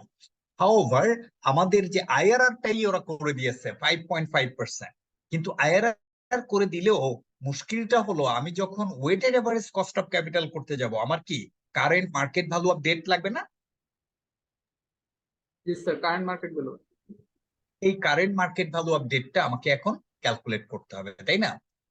আমার কেডি এখানে কিন্তু আমার কেই পেয়ে গেছি 9.72, কেডি ইজ গিভেন 5.5%। এটা কি, এটা করে দিয়েছে, কিন্তু আমাদের এইটার এখন একটা কাজ করতে হবে, ভ্যালুয়েশন অফ লোন স্টক। এই লোন স্টকের ভ্যালু কত, এটা আমরা যদি করতে চাই, দেখেন টাইম, তারপরে কি ক্যাশ ফ্লোস অথবা ডেসক্রিপশন, কিসের জন্য আমরা এই করতেছি, ক্যাশ ফ্লোস, ডিসকাউন্টিং ফ্যাক্টর, তারপরে প্রেজেন্ট। আমাদের টাইম এখানে কি 2004-5, তার মানে 1 থেকে 2। আমাদের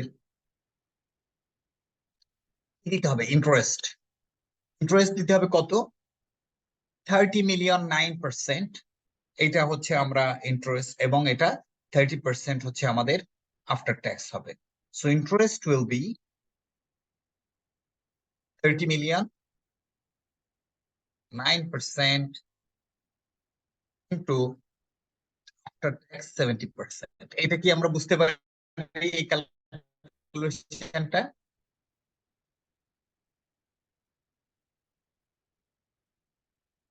হ্যালো? জি স্যার, এটা বুঝতে পেরেছি, আফটার ট্যাক্স। After tax. এটা ডিসকাউন্টিং ফ্যাক্টর কি হবে, এটা বেসিক্যালি অ্যানুইটি ফ্যাক্টর হবে। 1 মাইনাস 1 ভাগ 1.055 to the power n divided by 0.055, তাহলে this is our annuity factor, তাই না? এইটা ইনটু এটা, that is the present value. Second ইয়ারে আমাদের কি কোনো ইয়া ছিল যে এটা কোনো প্রিমিয়াম বা ইসে হবে কিনা? You have looked at the price. Okay, redeemed হবে একবার মানে 30 মিলিয়নেরটা 30 মিলিয়নেই আমার ইয়া হবে প্রিন্সিপাল 30 মিলিয়নে আমার রিডেমশন হবে। 1 ভাগ 1 পয়েন্ট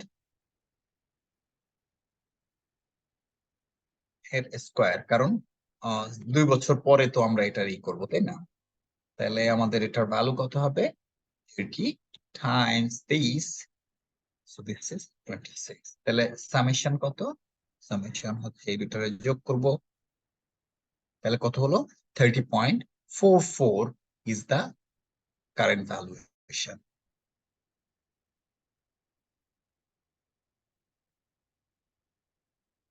এই যে এখানে দেখেন এখানে আমাদের 30.44 হচ্ছে, ওর হচ্ছে 30, 0.09 ইন্টু এটা। এইখানে ওরা ফ্র্যাকশনাল অ্যামাউন্ট নেয় নাই, এই জন্য ভ্যালু অফ ডেট ইয়া হচ্ছে, বাট আইডিয়ালি এটা তো আপনার আমরা যেটা করতেছি এটাই ঠিক আছে, বুঝছেন? আইডিয়ালি তো আপনার এরকমই হচ্ছে 30.44। জি স্যার, যেহেতু এটা মিলিয়নে স্যার। হ্যাঁ, ওইটা ওরা ওই যে কিছুটারে বাদ দিয়ে দিচ্ছে আর কি, বুঝছেন? ওকে, তাহলে এই ক্যালকুলেশন কি আমরা বুঝতে পারছি? That is the valuation of bond. আর you have got the valuation of equity here. তাহলে এইখান থেকে কি ডাব্লিউএসসি ক্যালকুলেট করা যাবে না? জি স্যার, করা যাবে। তাইলে হোয়াট ইজ দ্য কি টেকওয়ে হিয়ার? কি টেকওয়ে হলো যে not necessarily all the information will be given straightforward. In some cases you'll be given a piecemeal information or uneven information which you are not familiar with, so that you need to think of it and then find out the missing information. So I hope you understand that. So determine the company's WSCC. So I'm not gonna do it again because this is all of the rest of the things are fairly easy. তাই না? WSCC I'm leaving it for you because individual component আমরা করে দিয়েছি। বিতে বলেছে discuss the points made by your colleagues. আপনার colleague কি কি বলছে এটা একটু শুনি। After looking at your workings for WSCC, a colleague expressed the view that since the cost of equity linked to dividend, the cost of debt is lower than the equity, the company can reduce its WSCC by paying a small dividend. She went on to say that she finds it odd company have a target dividend growth rate and that it contrasts with she read about the dividend policy. She also asked why accountant needed to be taken of the loan stock not being listed. তাহলে প্রথমে দেখেন এটার যদি আপনি ইয়া করেন, সে বলছে যে cost of equity হচ্ছে ডিভিডেন্ডের সাথে লিঙ্কড, কিন্তু কস্ট অফ ডেট হচ্ছে লোয়ার। সো কোম্পানি ডাব্লিউসিসি কমাইতে পারবে by paying a smaller dividend. Okay, তার মানে হচ্ছে ডিভিডেন্ড যদি আপনি কম দেন তাইলে আপনার শেয়ারের প্রাইস যদি সেম থাকে তাহলে কি কস্ট অফ ইকুইটি কমে যাবে না? কারণ কি আমাদের যদি কনস্ট্যান্ট ডিভিডেন্ডের ফর্মুলায় যাই, আমাদের ফর্মুলা কি D0 divided by P0। Okay, so তার কথা হলো যদি আমি ডিভিডেন্ড কম দেই তাইলে আমার কস্ট অফ ইকুইটি কমে যাবে, কারণ আমার ফর্মুলা কি D0 divided by P0, right?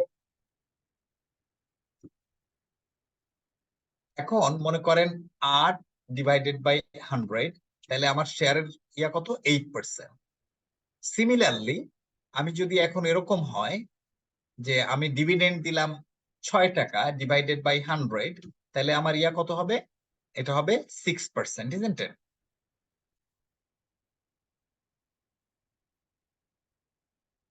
এখানে কত হবে? 6%। তাহলে আমার একটা হলো 8% আর একটা কি 6%। কিন্তু আইডিয়াল সিচুয়েশনে যখন আপনি ডিভিডেন্ডকে কাট করবেন, তখন share price will fall because share হোল্ডারদের যে রিকোয়ার্ড রেট অফ রিটার্ন তারা মার্কেট থেকে যেভাবেই হোক উঠায় নেবে, তারা তখন ওই শেয়ার যখন আপনি ডিভিডেন্ড কমিয়ে দিবেন, share price will be adjusted to a such a level they get their required level. Share holders will get required return. আমি কি বুঝাইতে পারছি?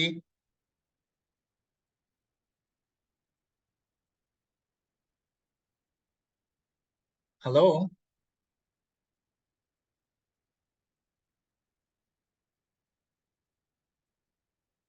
do you guys get me? Sir, dividend মানে কাট এই মানে কেটে নিলে শেয়ার ফল করবে এই ব্যাপারটা স্যার মানে বুঝতে পারি নাই। এটা হচ্ছে আপনার ডিভিডেন্ড থিওরি, ডিভিডেন্ড পলিসিটা হচ্ছে এরকম। মনে করেন আপনি 8% ডিভিডেন্ড দিলেন, ওকে, আগামী বছর গিয়ে আপনি ডিভিডেন্ড কাট করে 4-5% দিলেন, আপনার অবশ্যই শেয়ার প্রাইসে ইম্প্যাক্ট করবে, কারণ ওইটা সেম লেভেলে থাকবে না। কারণ ইউজুয়ালি ডিভিডেন্ড কাট করে যদি দেওয়া হয় তাহলে শেয়ার প্রাইস ফল করে, কারণ আপনার কি তখন আপনি আগে একটা টাকা দিতেন, সেই টাকা থেকে আপনি কমায় দিচ্ছেন, তখন কি হবে, তখন হচ্ছে আপনার শেয়ার প্রাইস ফল করবে। ক্লিয়ার? জি স্যার। কেন স্যার এটা ফল কি করবে? হ্যাঁ কেন ফল করবে? কারণ শেয়ার হোল্ডার্সদের একটা রিকোয়ার্ড রেট অফ রিটার্ন আছে। মনে করেন এই যে বললাম আগে 8 টাকা দিতেন, 8 টাকা বদলে এখন দিচ্ছেন 6 টাকা, তার মানে কি আপনার ইয়ারটা কমে যাচ্ছে না 6%। সো শেয়ার হোল্ডার তখন যে কাজটা করবে, এই শেয়ার হোল্ডারের শেয়ারের দাম আর 100 টাকা রাখবে না, এই শেয়ারের দাম এমন একটা লেভেলে নিয়ে আসবে so that they get the 8% return. কিভাবে পারে স্যার শেয়ার হোল্ডাররা? শেয়ার হোল্ডাররা কিভাবে পারে মানে কি, আমাদের শেয়ারের প্রাইসের ফর্মুলা কি, P0 ইকুয়ালস টু কি B0 ডিভাইডেড বাই K, তাই না? K মানে হচ্ছে আমাদের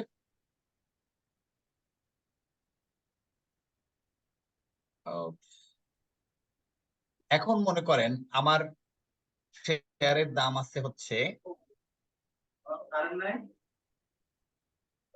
0 হচ্ছে ধরেন 10 ডিভাইডেড বাই 10%, এটা অটোমেটিক, হ্যাঁ মার্কেটে 100 টাকা হয়ে গেল, তার মানে আমার শেয়ার প্রাইস যখন আমার 9 টাকা ডিভিডেন্ড হবে, ঠিক আছে, 9 টাকা ডিভিডেন্ড হলে তখন আমার শেয়ারের প্রাইস কত হবে জানেন?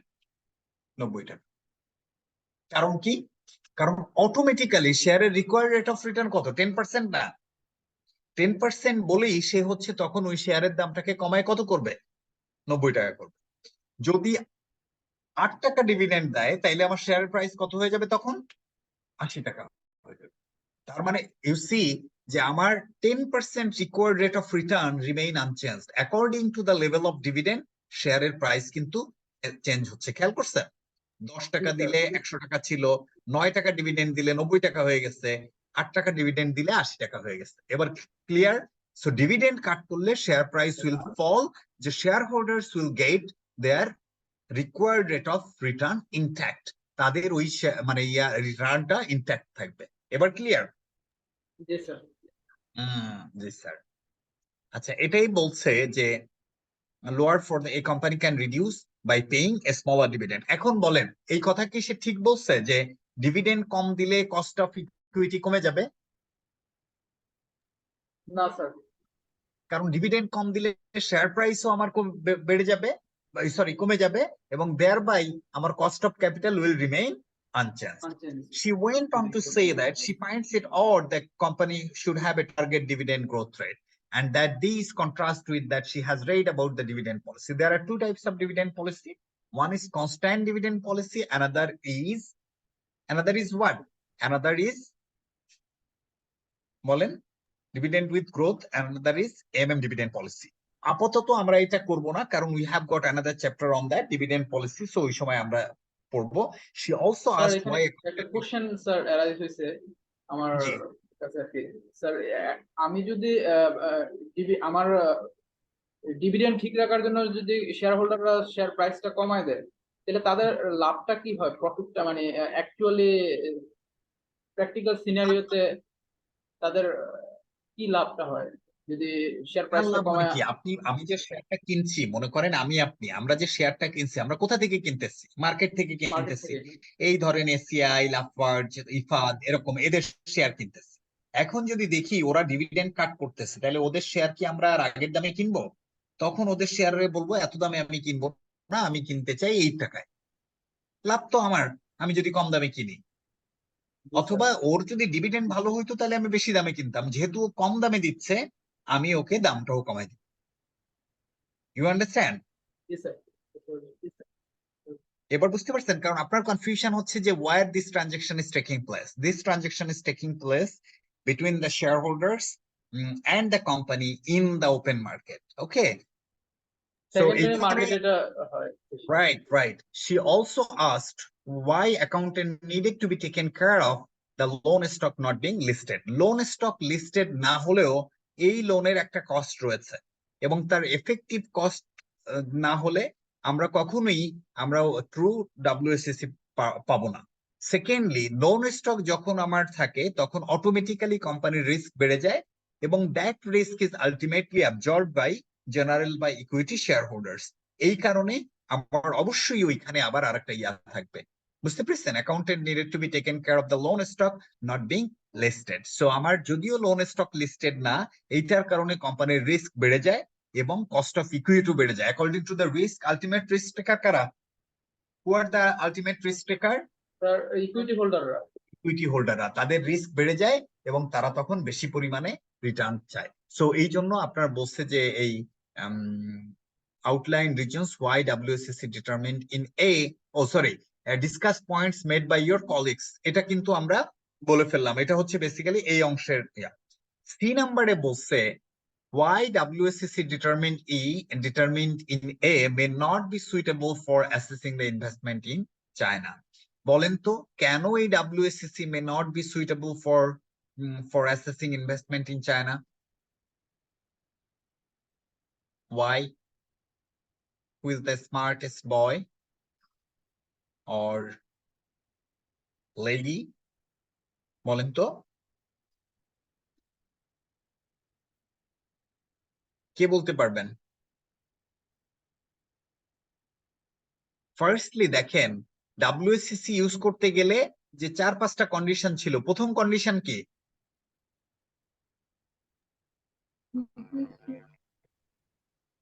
বলেন, প্রথম কন্ডিশন কি? somebody was trying to say, আমি তো শুনছিলাম, that was correct, বলেন।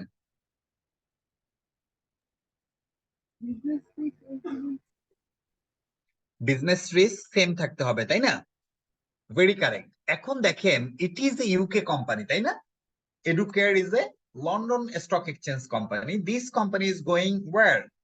Going to China. Do you think London market and Chinese market are same?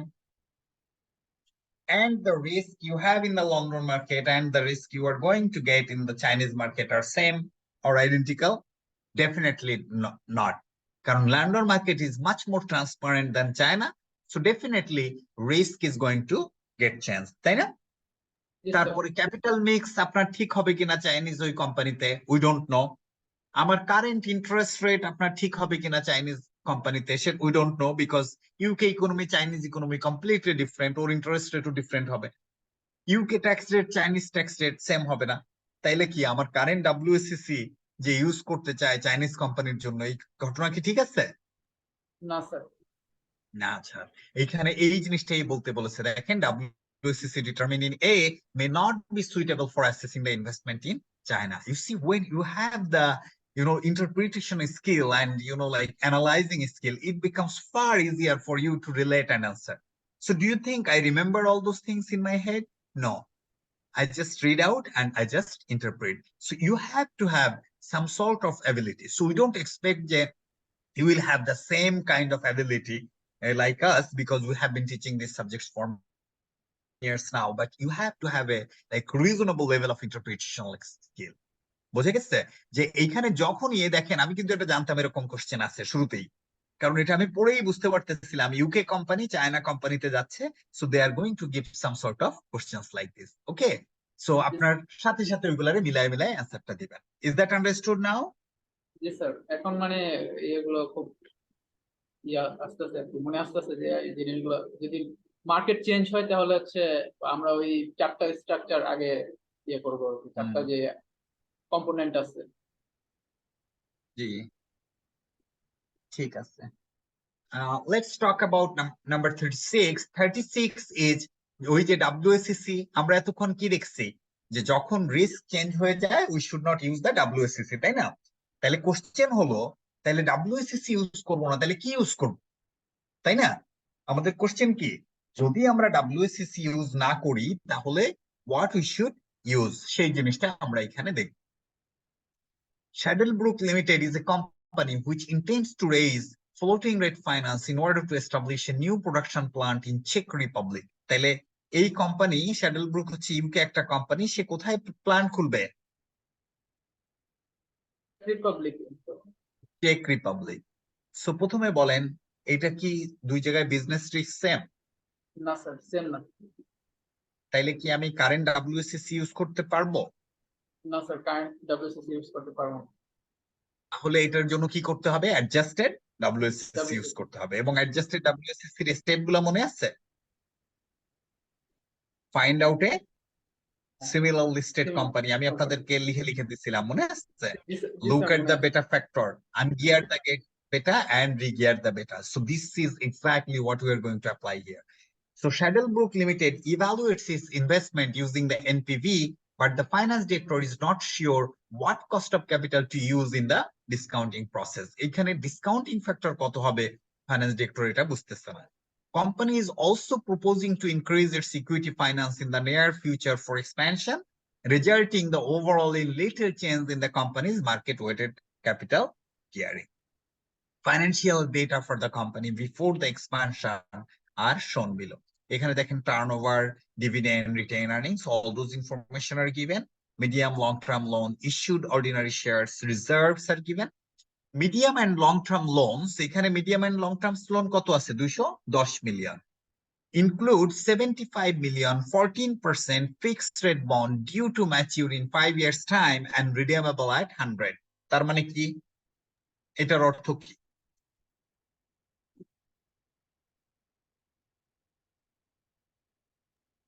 Sir face ভ্যালুটা হচ্ছে বা পার ভ্যালুটা হচ্ছে 100 আর ইন্টারেস্ট রেটটা 14% আর হচ্ছে রিডামশন বলেন। এটা রিডেমেবল, যেটা ম্যাচিউর হবে 5 ইয়ার্স টাইমে। তার মানে এটার ক্যালকুলেশন করতে হবে কিভাবে? আমাদের হচ্ছে আইআরআর ভেরি গুড, আইআরআর দিয়ে ক্যালকুলেশন করতে হবে।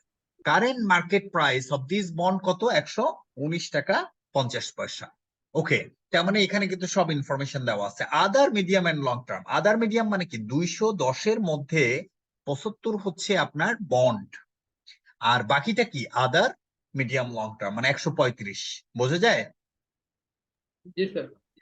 ওকে, আদার মিডিয়াম লং টার্ম হচ্ছে floating rate bank loan plus 1%। Other medium and long term হচ্ছে floating loans at base rate plus 1%. The corporate tax rate may be assumed to be 30%. The market price of the company's ordinary shares is currently 376 pence. Okay. Shadowbrook Limited's equity beta is estimated to 1.18. The systematic risk 0, risk-free rate 7.75, market return 14.5, bank base rate is 8.25. এইটা এখানে apply হবে। 8.25 ওই যে other medium and long term loan, bank base loan plus 1%। So এটা হবে কত? 9.25 into 1 minus t। বোঝা যায়? ফ্লোটিং রেটটা সহ অ্যাড হয়ে যাবে ওটার সাথে, হয়ে যাবে 1%। এই দেখেন চেক রিপাবলিক কোম্পানির ইয়া হলো কত? ইকুইটি বেটা 1.5, কম্পিটিটরস ক্যাপিটাল গিয়ারিং হচ্ছে 35% equity, 65% by book value and 60% equity, 40% by market value. তো আমরা এই যে ক্যাপিটাল স্ট্রাকচার নিব, বুক ভ্যালু নিব না মার্কেট ভ্যালু নিব? স্যার মার্কেট ভ্যালুটা নিব। ভেরি গুড, মার্কেট ভ্যালু নিব। চেক কর্পোরেট ট্যাক্স রেট হচ্ছে 30%। Estimate CU's cost of capital that Shadowbrook Limited should use as the discount rate for the proposed investment in the Czech Republic. State any assumptions that you make. আপনারা বলছে যে discounting rate বের করতে for the proposed investment in the চেক রিপাবলিকে বের করতে। তাহলে আমাদের প্রথম যে কাজটা হবে সেটা কি করা? প্রথমে হচ্ছে আমাদের কস্ট অফ ইকুইটি বের করা।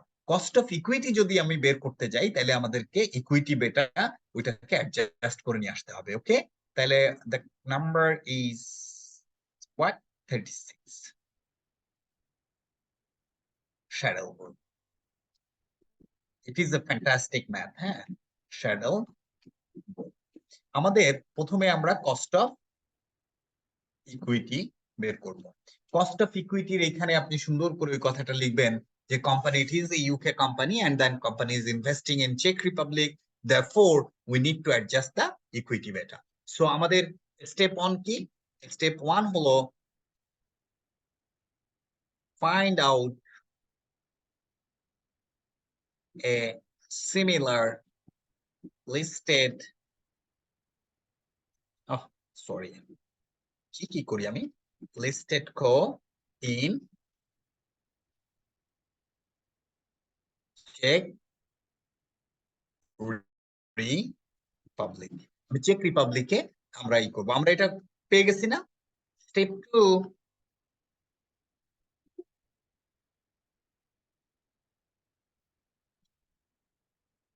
look at the beta factor. ওর বেটা ফ্যাক্টর কত ছিল?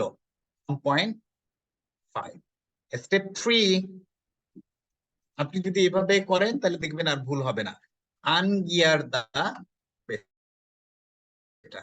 আমাদের ওই যে ইসের কথা বলা ছিল না, চেক রিপাবলিক ওই যে 1.3 মনে নাই আপনাদের দেখাইছিলাম মাত্র? কত ছিল ওদের? 1.5 ছিল বেটা, এবং ইকুইটি এবং ডেটের ভ্যালু 60-40 বাই মার্কেট ভ্যালু। মনে আছে? এই যে আবার একটু দেখে নেন, ইউ সি এখানে বলা আছে যে চেক রিপাবলিকের ইকুইটি বেটা 1.5, আর এর মার্কেট গিয়ারিং 35-65 হচ্ছে বুক ভ্যালু, 60-40 হচ্ছে বাই মার্কেট ভ্যালু। তো আমরা, এবং তার কর্পোরেট ট্যাক্স রেট হচ্ছে 30%। ওকে, সো আমরা এখানে আনগিয়ার দা বেটা, আমরা যখন আনগিয়ার মানে কি অ্যাসেট বেটা বের করব, asset beta equals to equity beta into E divided by E plus D into 1 minus T. You see again, I did not remember this formula. Very easy. Asset beta মানে কি? শুধুমাত্র ইকুইটির ইম্প্যাক্ট আছে, তাই না? মনে মনে আছে আপনাদেরকে আমি বলছিলাম ইকুইটি বেটা এবং অ্যাসেট বেটার পার্থক্য? জি sir. Can you remember? Okay, so equity beta হচ্ছে বেসিক্যালি বড় হয়। ইকুইটি বেটা ইনটু এর থেকে আমি কিসের ইম্প্যাক্ট রাখতেছি? শুধুমাত্র ইকুইটির ইম্প্যাক্ট রাখতেছে। সো আমি এখান থেকে দেখেন E divided by E plus D, E divided by E মানে হচ্ছে equity divided by E plus D, forget about মনে করেন ট্যাক্স। তার মানে কি আমি শুধুমাত্র কিসের ইম্প্যাক্ট রাখতেছি? ইকুইটির ইম্প্যাক্ট রাখতেছি। সো এই ফর্মুলাটা হলো E equity beta into E divided by E plus D, ওর সাথে জাস্ট ট্যাক্স এর ইমপ্লিকেশন দিয়ে দিচ্ছি, তাইলেই আমার হয়ে গেল। তাহলে আমার ফর্মুলাটা কি? 1.5 ইনটু ইকুইটি কত 60 divided by 60 plus 40 into 1 minus 0.3, এখানে একটা দিয়ে দেই তাহলে সুবিধা হবে।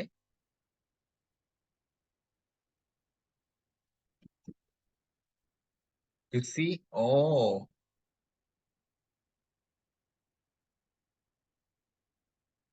বুঝছি।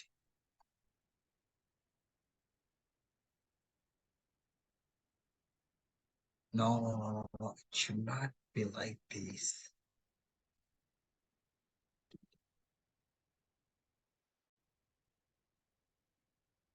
এটারে 70% দিয়ে দেই into 70%. It is like this.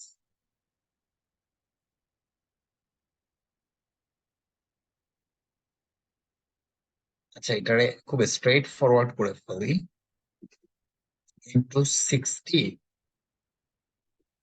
আমার 60 ছিল হচ্ছে তাই না, ডিভাইডেড বাই ওইখানে হচ্ছে কত 40 ইন্টু 70%, 70% মানে 28, তার মানে কি 80 এরকম। নাও ইট মেক্স সেন্স, এটা ঠিক আছে। একটু আগে ওই ক্যালকুলেশন ঠিক ছিল না, এবার কি ঠিক আছে দেখেন তো 1.02। তাহলে খেয়াল করেন আমার ইকুইটি বেটা হচ্ছে 1.5, অ্যাসেট বেটা হচ্ছে 1.02। Does it make sense? Yes, because asset beta should be lower than the equity beta for a particular company. বুঝছে না এটা? বলেন হ্যালো, কি সব চুপ? তাহলে কি আমি ধরে নিব যে আপনারা বুঝছেন? একটু বলেন যে স্যার অ্যাসেট বিটাটা কি মানে অলওয়েজ ইকুইটি বিটার থেকে লোয়ার হবে? হ্যাঁ, কারণ আমি আপনাদেরকে বলছি না ইকুইটি বেটা মানে কি ই প্লাস ডি, বোথ ইকুইটি এবং ডেটের ইম্প্যাক্ট থাকবে, আর অ্যাসেট বেটায় শুধুমাত্র ইকুইটির ইম্প্যাক্ট থাকবে। তাহলে কোন বেটা বড় হবে? Equity bitter.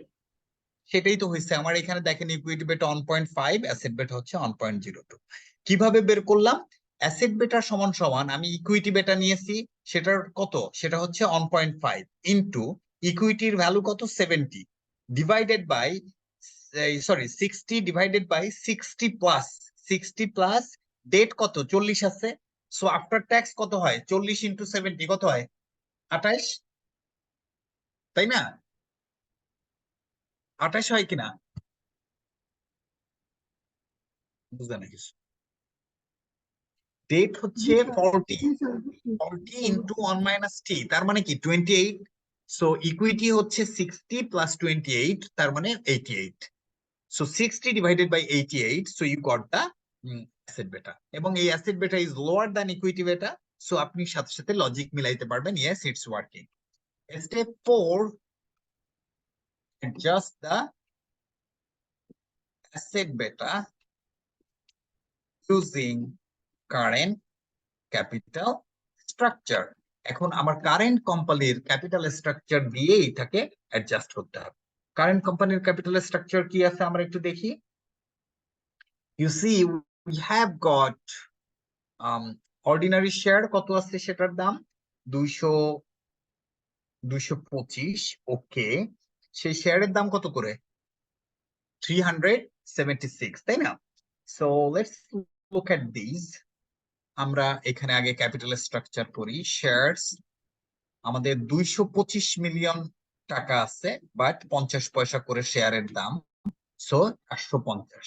এইখানে 376 আছে, ডিভাইডেড বাই 100, তো আমার 3.76 হলো।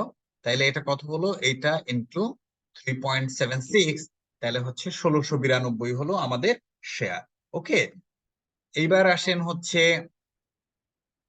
অর্ডিনারি শেয়ার হলো এটা, আর কি আছে কম্পিটিটরস, আচ্ছা 60/40 অর্ডিনারি শেয়ার। ও আর এরপরে আছে হচ্ছে 14% ফিক্সড রেট বন্ড।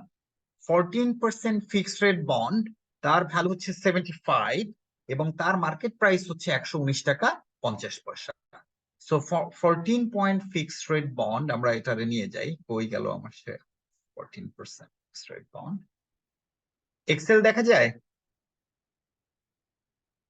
14% বন্ড, আমাদের ওই বন্ডের দাম ছিল কত 75, তাই না?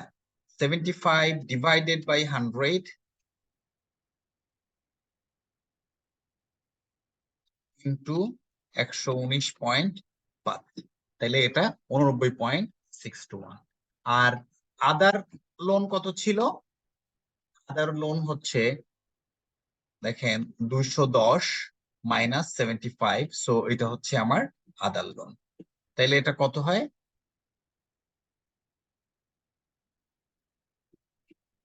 135, তাহলে টোটাল কত হলো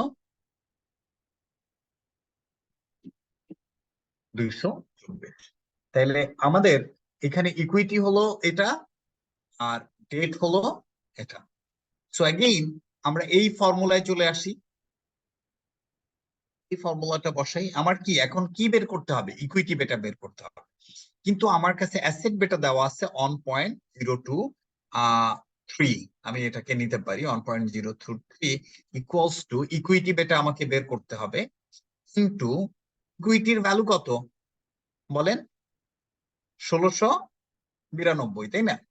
1692 ডিভাইডেড বাই কত 1692 প্লাস কত 224.63 ইন্টু 70%, ঠিক আছে? এইভাবে আমরা যদি এটাকে সলিউশন করি, you will get equity beta. Are you okay with this? Hello, ওইটারে সলভ করে আপনি বের করবেন ওইটার ইয়া কত। এখানে আমরা একটু দেখি ওর কত হয়, এখানে সেটা দিয়ে বের করছে 1.118, এই যে দেখেন এইখানে, এই যে আমরা এই যে equity beta equals to asset, same formula, মানে whatever the formula you apply it's same. So আমরা এইভাবে এটারে বের করছি, আমাদের ইকুইটি বেটা কত হইছে 1.118। 1.118 যদি হয়, let's go back to that excel. আমাদের এখানে আমরা ধরে নিয়েছি এটা 1.118। এখন আমরা এটাকে সিএপিএম এর কে বের করব। আমাদের এর ফর্মুলা কি? Risk free rate plus market return minus risk free rate into বেটা। তাহলে আমাদের রিস্ক ফ্রি রেট কত আছে এখানে? You see, you have got the risk-free rate of 7.75%. Market return is 14.5%. So 14.5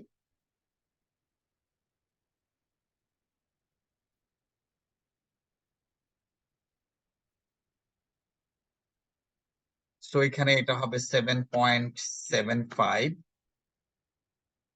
plus 14.5 minus 7.75 into কত? 1.118। তাহলে 15.29 is your K. কারো কোনো ক্যালকুলেশনে, ইন্টার ক্যালকুলেশনে? Did you understand this? Sir যদি এখানে মার্কেট রিটার্ন না দেওয়া থাকতো, Hello? স্যার স্যার হ্যাঁ বলেন। হ্যাঁ, এখানে যদি মার্কেট রিটার্ন না দেওয়া থাকতো, সেখানে যদি রিস্ক প্রিমিয়াম দেওয়া থাকতো, তো এখানে তো রিস্ক প্রিমিয়ামের পার্ট ওই রিস্ক যে প্রিমিয়ামের RM minus RF, RM minus হ্যাঁ আরএফ এটি প্রিমিয়াম। মনে হ্যাঁ করেন যদি জি মার্কেট স্যার। না দেওয়া থাকতো, এইটুকুই তখন রিস্ক প্রিমিয়ামই করে দিবেন। এইটুকু ইকুয়ালস টু রিস্ক প্রিমিয়াম, তাইলেই তো হয়ে গেল। আচ্ছা আচ্ছা স্যার, ঠিক আছে স্যার। ওকে, তাহলে এটা আমাদের হয়ে গেল। এবার আসেন পরের অংশটা। পরের অংশ আমাদের কি করতে হবে? 14% ফিক্সড বন্ডের ক্যালকুলেট করতে হবে। 14% ফিক্সড বন্ডের আগে ইনফরমেশনটা আমরা কালেক্ট করি। এটা হচ্ছে 14% ফিক্সড বন্ড, মানে এটা আমাদের আইডিয়ালি আইআরআর দিয়ে করতে হবে, তাই না? ফিক্সড বন্ড, এবং এটার যদি আমরা নমিনাল ভ্যালু দেখি, নমিনাল ভ্যালু কত? 100 টাকা, তাই না? এটার টাইম কত? 5 ইয়ার্স, রাইট? 5 বছর না এটার মেয়াদ, ডিউরেশন। এটার রিডেমশন হবে কত? রিডেমশন হবে একবার, তার মানে 100 টাকা দিয়ে। কারেন্ট ভ্যালু কত? কারেন্ট ভ্যালু হচ্ছে আপনার 119 টাকা 50 পয়সা। ইন্টারেস্ট রেট কত? ইন্টারেস্ট রেট হচ্ছে 14%। ওকে, ট্যাক্স রেট কত? ট্যাক্স রেট হচ্ছে আপনার 30%। Okay, so these are the information you have been given: nominal value, time, current value, interest rate, tax rate. All the information have been given here. তাইলে কিভাবে আমরা এটারে solve করব? এটারে আমরা আইআরআর এর থ্রুতে সলভ করতে হবে, তাই না? আইডিয়ালি যেহেতু এটা রিডেমেবল বন্ড, আপনারাই বলছেন এটারে কিসের থ্রুতে সলভ করতে হবে? আইআরআর এর থ্রুতে সলভ করতে হবে। হাউএভার, একটা ইম্পর্টেন্ট মেসেজ দেখেন, যখন নমিনাল ভ্যালু এবং রিডেমশন ভ্যালু সেম হবে, তখন ইউ ক্যান স্কিপ আইআরআর। তখন নর্মাল বন্ডের মতন এটা ক্যালকুলেশন করতে পারবেন। নর্মাল বন্ডের মতন ক্যালকুলেশন মিন্স হোয়াট? আমাদের 14% রেট ডিভাইডেড বাই এটা, তাই না? এই যেটা হলো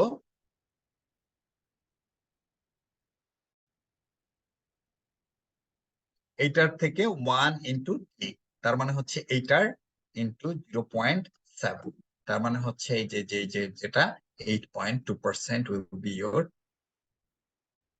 effective cost of debt. Did you understand? মানে যখন এরকম সিচুয়েশন থাকবে, নমিনাল ভ্যালু এবং রিডেমশন ভ্যালু সেম, তখন ইনস্টিড অফ আইআরআর আপনি নর্মাল বন্ডের যে ক্যালকুলেশন হয় ইরিডেমেবল বন্ডের সেম ওয়েতে ক্যালকুলেশন করলে that will be close to IRR. So আপনি তখন ওইটা করার দরকার নাই। Did you get the message? জি স্যার। ইন্টারেস্টিং না?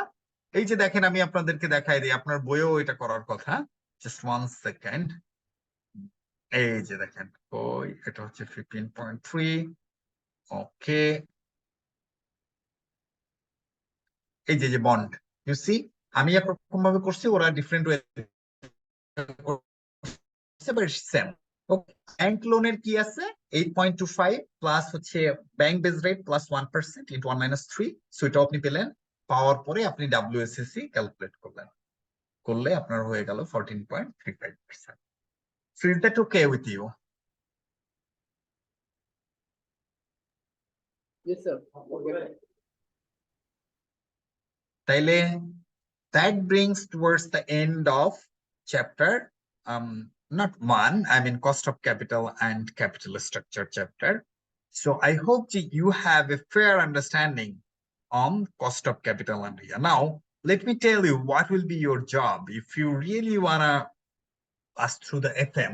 Your job will be, so you have the study manual, তাই না? The study manual এর interactive questions আছে, you need to solve all. Okay, solve all and mark the important one. Mark the important ones. You need to solve the self questions too. এটাও আপনি প্রথমবার সবগুলা solve করবেন এবং important যেগুলো আছে সেগুলাকে মার্ক করে রাখবেন মানে আপনার কাছে মনে হচ্ছে এখন তো আপনি বুঝবেন এটা করার পরে যে কোনটায় আপনার একটু বেশি এফোর্ট দেওয়া লাগবে দেন আমি যে ICW পাস্ট কোশ্চেন করিয়ে দিলাম আমি কিন্তু সবগুলো করিয়ে দিয়েছি আপনাকে এই যে দেখছেন এই যে 2009 এইগুলা হচ্ছে ideal math for exam ideal math এগুলা হচ্ছে both in terms of maths and interpretation of theory এখানে একটা বড় অংশের ম্যাথ এবং থিওরি আমি কিন্তু আপনাদেরকে বুঝিয়ে দিয়েছি সো আপনি এইটারে করবেন করার পর দেন ICAB past questions solve করবেন okay so that is your job তো যদি আপনি এটা করেন মানে past question হচ্ছে related to cost of capital then trust me you will have a great confidence on this particular chapter পারা যাবে Yes, sir. এইভাবে ফলো করেন তাইলে আপনারা পারবেন তা না হলে ওই যে পরীক্ষার হলে গিয়ে আপনি সময়ও আপনি ই করতে পারবেন না সলভ করতে পারবেন না আপনি বলবেন কি আপনার সময় ইয়া হয়ে গেছে বেশি মানে সময় আপনার আপনি পারতেন কিন্তু আপনার সময়ের সাথে ম্যাচ করতেছে না and so fourth so that brings towards the end of this particular chapter I think I should not start the new chapter for this limited time so we shall be starting new chapters from tomorrow কালকে থেকে আমরা নতুন একটা chapter শুরু করব এবং কালকে কি চ্যাপ্টার করাবো আচ্ছা মাসুদ স্যার শুরু করছে জি স্যার মাসুদ স্যার হচ্ছে দুইটা চ্যাপ্টার প্রায় শেষ করে ফেলছে তাই কোন কোন দুইটা শেষ করছে চ্যাপ্টার 9 চ্যাপ্টার 10 ও মানে ওটা আসলে দুইটা মিলে একটা টপিক আর কি ওই যে managing risk financial risk so anyway আমরাও তো এই যে দুইটা চ্যাপ্টার শেষ করে ফেলছি এটা কিন্তু cost of capital and capital structure so আমরা tomorrow we are going to start with investment appraisal that another very important chapter you are going to get 1, 2 or even 3 questions sometimes for sure বুঝতে পেরেছেন আর আপনাদের অবস্থা দেখছেন you started with 40 50 60 now you have got 20 এই হলো আপনাদের অবস্থা anyway so আমরা এখন শেষ করি see you tomorrow কালকে না আবার ক্লাস আছে জি স্যার আগামীকাল ক্লাস জি জি তাহলে আমরা দেখা হবে ইনশাআল্লাহ কালকে আজকে আমরা শেষ করি কোনো কোশ্চেন বা কোনো কনফিউশন যদি থাকে স্যার আগামীকাল কোশ্চেন করব যদি সলভ মানে কোশ্চেন গুলো সলভ করা আগামীকালকে তো we are going to start with the new chapter তো ওইখানে নতুন কোশ্চেন আসা তো ডিফিকাল্ট এনিওয়ে মানে towards the end of the class if যদিও you have the মানে আসবে না আশা করি কারণ হচ্ছে অনেক কোশ্চেন আজকে মানে প্রবলেম গুলো সলভ হয়ে গেছে আমি আগে দেখছিলাম তো স্যার অনেক কোশ্চেন অ্যারাইজ হয়েছিল কিন্তু আজকে জিনিসগুলো অনেকটা সলভ হয়ে গেছে ভেরি গুড ঠিক আছে তাহলে আমরা শেষ করি so I have a good night so see you tomorrow inshallah okay আসসালামু আলাইকুম আসসালাম